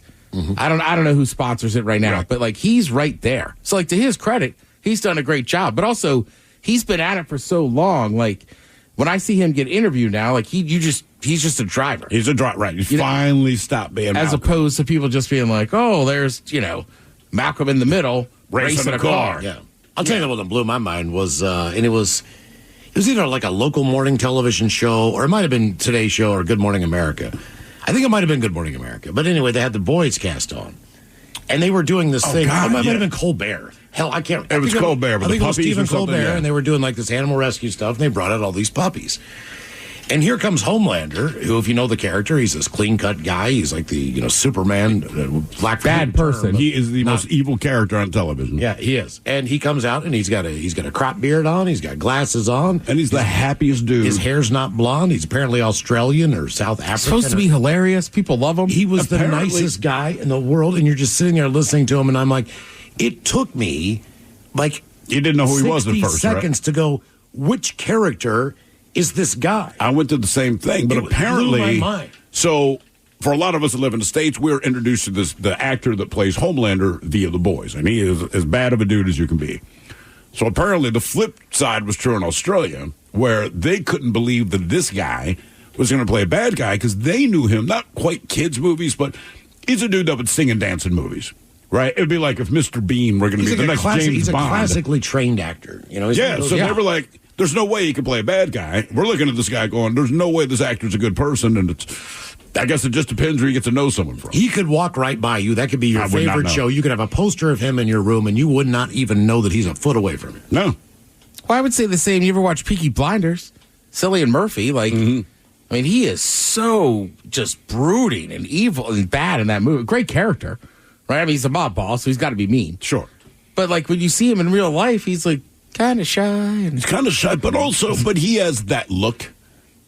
Look, man. He looks serious. He does look when serious. He's not smiling. And maybe he is, maybe he's not. Don't know. But every role I see him in is not always a bad guy, but usually there's a lot of layers to the characters he plays. Correct. Yeah. But he just has that look on his face. You might not even be a good actor, but there's something about him. As soon as he's on screen, you just kind of lock in with him. All right. Has anybody in here watched any of Zero Day yet? No. Zero Day, no. All right. So it gets kind of mixed reviews online. I started it last night because it's got De Niro in it. Okay. Right. Basically, he's an ex-president who did 4 years and then was like, I don't want to, from what I could tell, doesn't want to do it anymore. His mind might be going a little bit bad. And then there's a massive cyber attack. Okay. It is spooky. They think there'll be another attack. They don't know what to do. So basically, they reach out to him. The current president is like, we need you back. You were the last president everybody liked. You know what I mean? So it's kind of taken on some of today's politics, right? Yeah. Like the new president, people don't like her, blah, blah, blah. So they bring him back.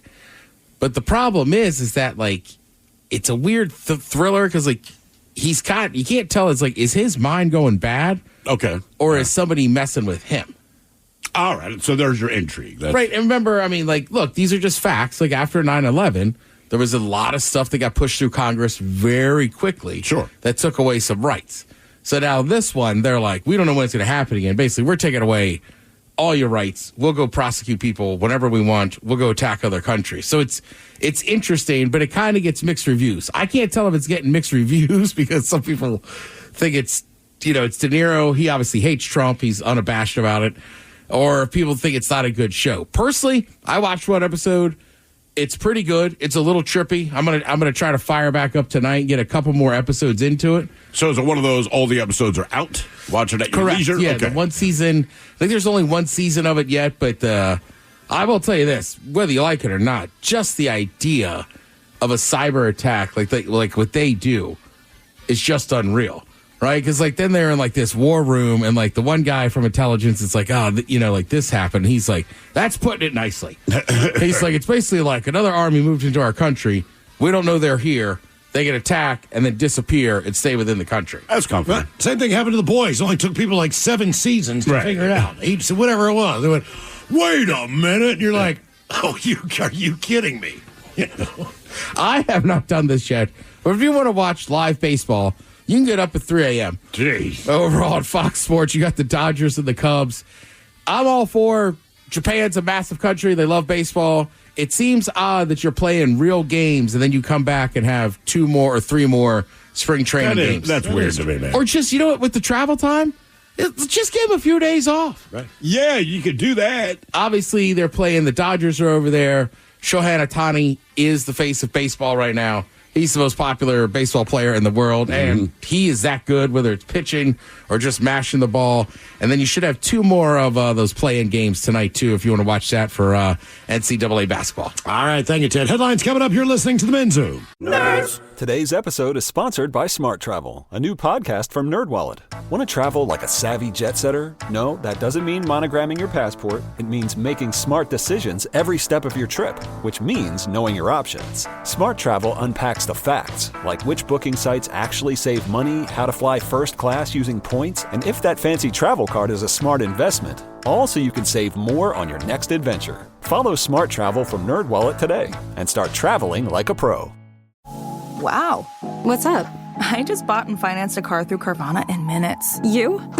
The person who agonized 4 weeks over whether to paint your walls eggshell or off-white bought and financed a car in minutes? They made it easy. Transparent terms, customizable down and monthly. Didn't even have to do any paperwork. Wow. Mm-hmm. Hey, have you checked out that spreadsheet I sent you for our dinner options? Finance your car with Carvana and experience total control. Financing subject to credit approval.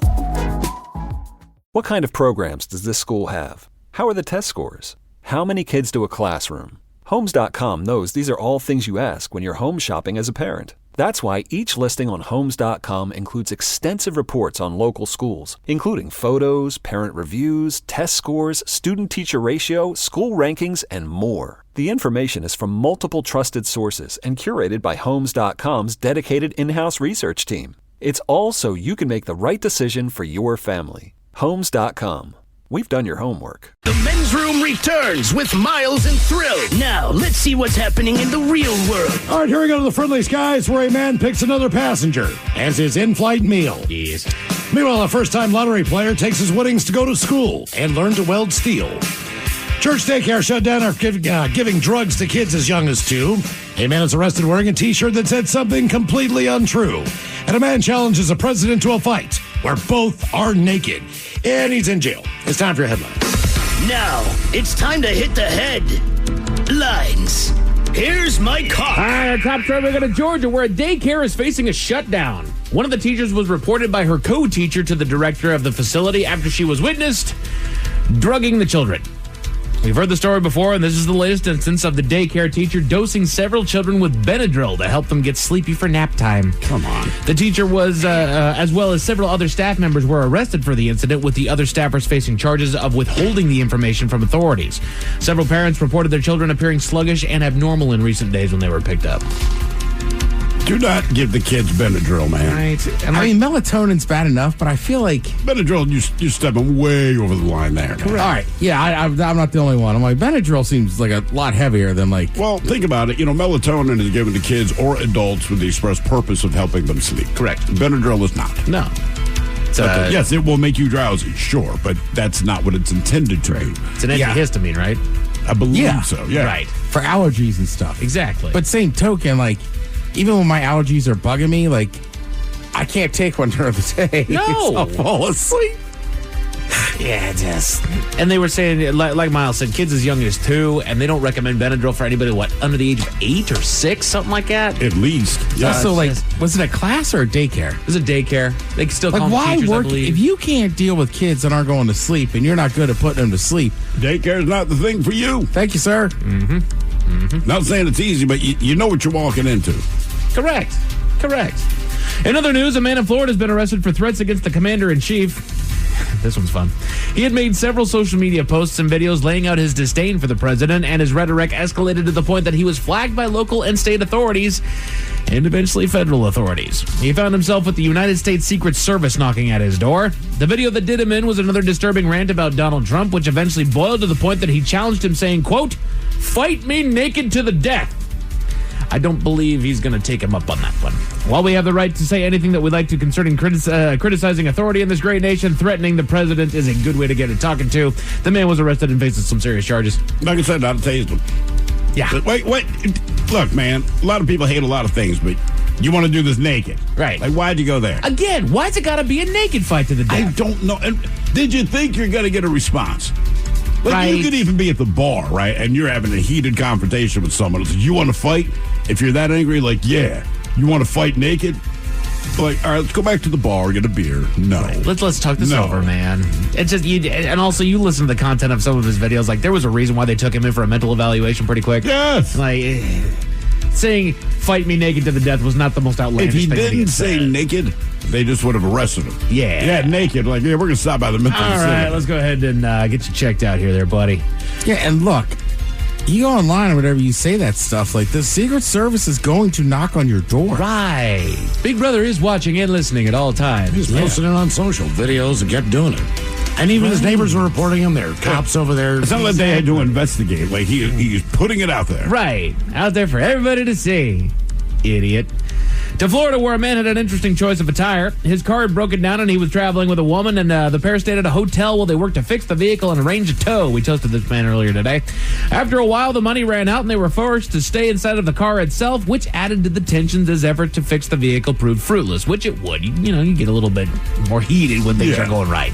Eventually, the pair got into a verbal argument that boiled to the point that the man struck the woman several times in the head. Police were called and he was eventually arrested, but the irony is lost on nobody about the shirt that he was arrested in, which simply reads, "I never argue."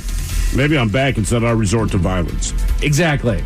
I never argue long, I believe is the rest of that shirt. You're right. Keep reading. Oh, I see. That makes more sense. Right, and then I just start smacking people. I wouldn't trust anybody that says I don't argue. Right. It's like somebody saying, I don't know, I don't care about gossip. You're probably the gossip in the office. Correct. Or the gossiper. Gossipy. Mm-hmm. But just in case those stories left a bad taste in your mouth. Thankfully, there's good news. Wild story out of North Carolina. A young man took his mother's advice and it paid off big time. His mother had a recommendation that he have a little fun and get into the gambling game, convincing him to put $30 into a digital instant lottery game. It was his first time playing the lottery, and he managed to hit the $150,000 jackpot. Stop playing. Yeah, no kidding. Just cut it off right there, bud. You're done. He says he's going to put the money towards trade school and learn how to weld and prepare him for the future. Awesome. Well done. Good on. Applause to you, young man. However, one more, because it's hump day, we have another lucky winner, this time in California. At the end of last year, the woman had bought into the massive Mega Millions lottery and can proudly say that she is the sole winner of the $1.2 billion jackpot. Damn. She told the media that she wished to remain as private as possible concerning her winnings. I wonder why. And elected to take the lump sum, which does bring her winnings down from that hefty $1.2 billion just down to a measly $570 million. Oh, just gonna take her $500 million and go. Good on you, dude. Go enjoy the rest of your life. Go do you, man. Men's Room Sports brought to you by the fine folks at Sports on What. A good win for your Seattle Kraken last night with the Blackhawks coming out ahead 6-2. 6-2, boys. Well done. They're back in action tonight. That's a lot of goals. That's a lot of goals. They were just going off on them, but they're back in action tonight against the Minnesota Wild. Keep that luck going, boys. Keep that skill moving. Let's get her done. First, what you're going to watch tonight, you've got spring training baseball, NBA basketball, college tournament hoops, and NHL hockey featuring your Seattle Kraken once again. Find out where and when to watch all of those games in one convenient location. It is called the Sports on What app. As far as your weather, we're in the rain, gents. It's due to come down throughout the night, bringing temperature down to just 42. Tomorrow's not looking much better. Mostly cloudy skies with bouts of rain and a high right around 49.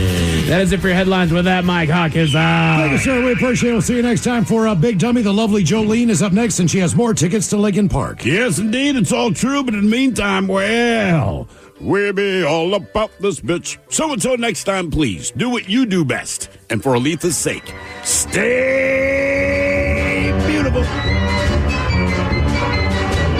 The Men's Room has been taped before a live studio audience. Wardrobe and makeup provided by Mantastic Limited. This has been a presentation of the Men's Room Radio Network. Oh, man! A Double Flush production. What's up? It's your boy, the Ted Smith. When that pipe starts to trickle and you're in a real pickle, call Pinky. When that burst pipe starts to smell ripe, call Pinky. When your water heater's shot and it won't get hot, call Pinky. When you get home to a flood, call your best bud. Pinky's Plumbing to the rescue. No job is too big or too small. Pinky's does it all. So when your plumbing backs up and things get stinky, call Pinky's. Pinky'sPlumbing.com.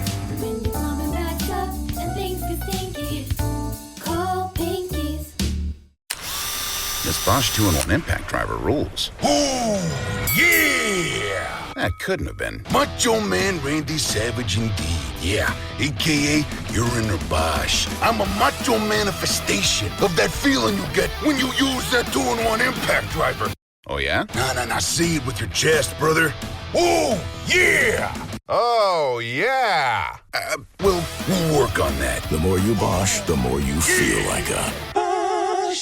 I love the Marquette community. I think, it to me resembles a family of some sort. You are coming to a place that is not only going to give you a great education, but I think it's going to make you a very well-rounded individual. Especially because of the size, you can definitely find your people. I came in and it was open arms. While you're here, we're going to try to make you feel that same love and make this place home. We are Marquette. We are Marquette. We are Marquette. We are Marquette. Is your team at work feeling a little disconnected? Maybe the workflow's not flowing? Try Confluence by Atlassian. Confluence is the connected workspace where teams can create, organize, and deliver work like never before. In Confluence, teams can whiteboard their vision for any project, easily create or access the relevant pages and resources they need, and discover important context they might not even know they need. Plus, AI helps teams jumpstart brainstorms, organize information, and connect workflows, so teams can move efficiently and create alignment with ease. In fact, with Confluence, teams can see 5.2% average boost in productivity in 1 year. So if your team lacks confidence, try Confluence, the connected workspace where teams can do it all. Set knowledge free with Confluence. Learn more at Atlassian.com/Confluence. That's ATLASSIAN.com/CONFLUENCE. With Fidelity Wealth Management, a dedicated advisor gets to know you and your goals to build a comprehensive plan to help grow and protect your wealth. Backed by a team of specialists, they'll analyze all your accounts, even the ones they don't manage, to keep an eye on taxes and provide proactive portfolio insights that can help you unlock your wealth's full potential. Learn more at fidelity.com/wealth. Investment minimums apply. Fidelity Brokerage Services, LLC. Member NYSE SIPC.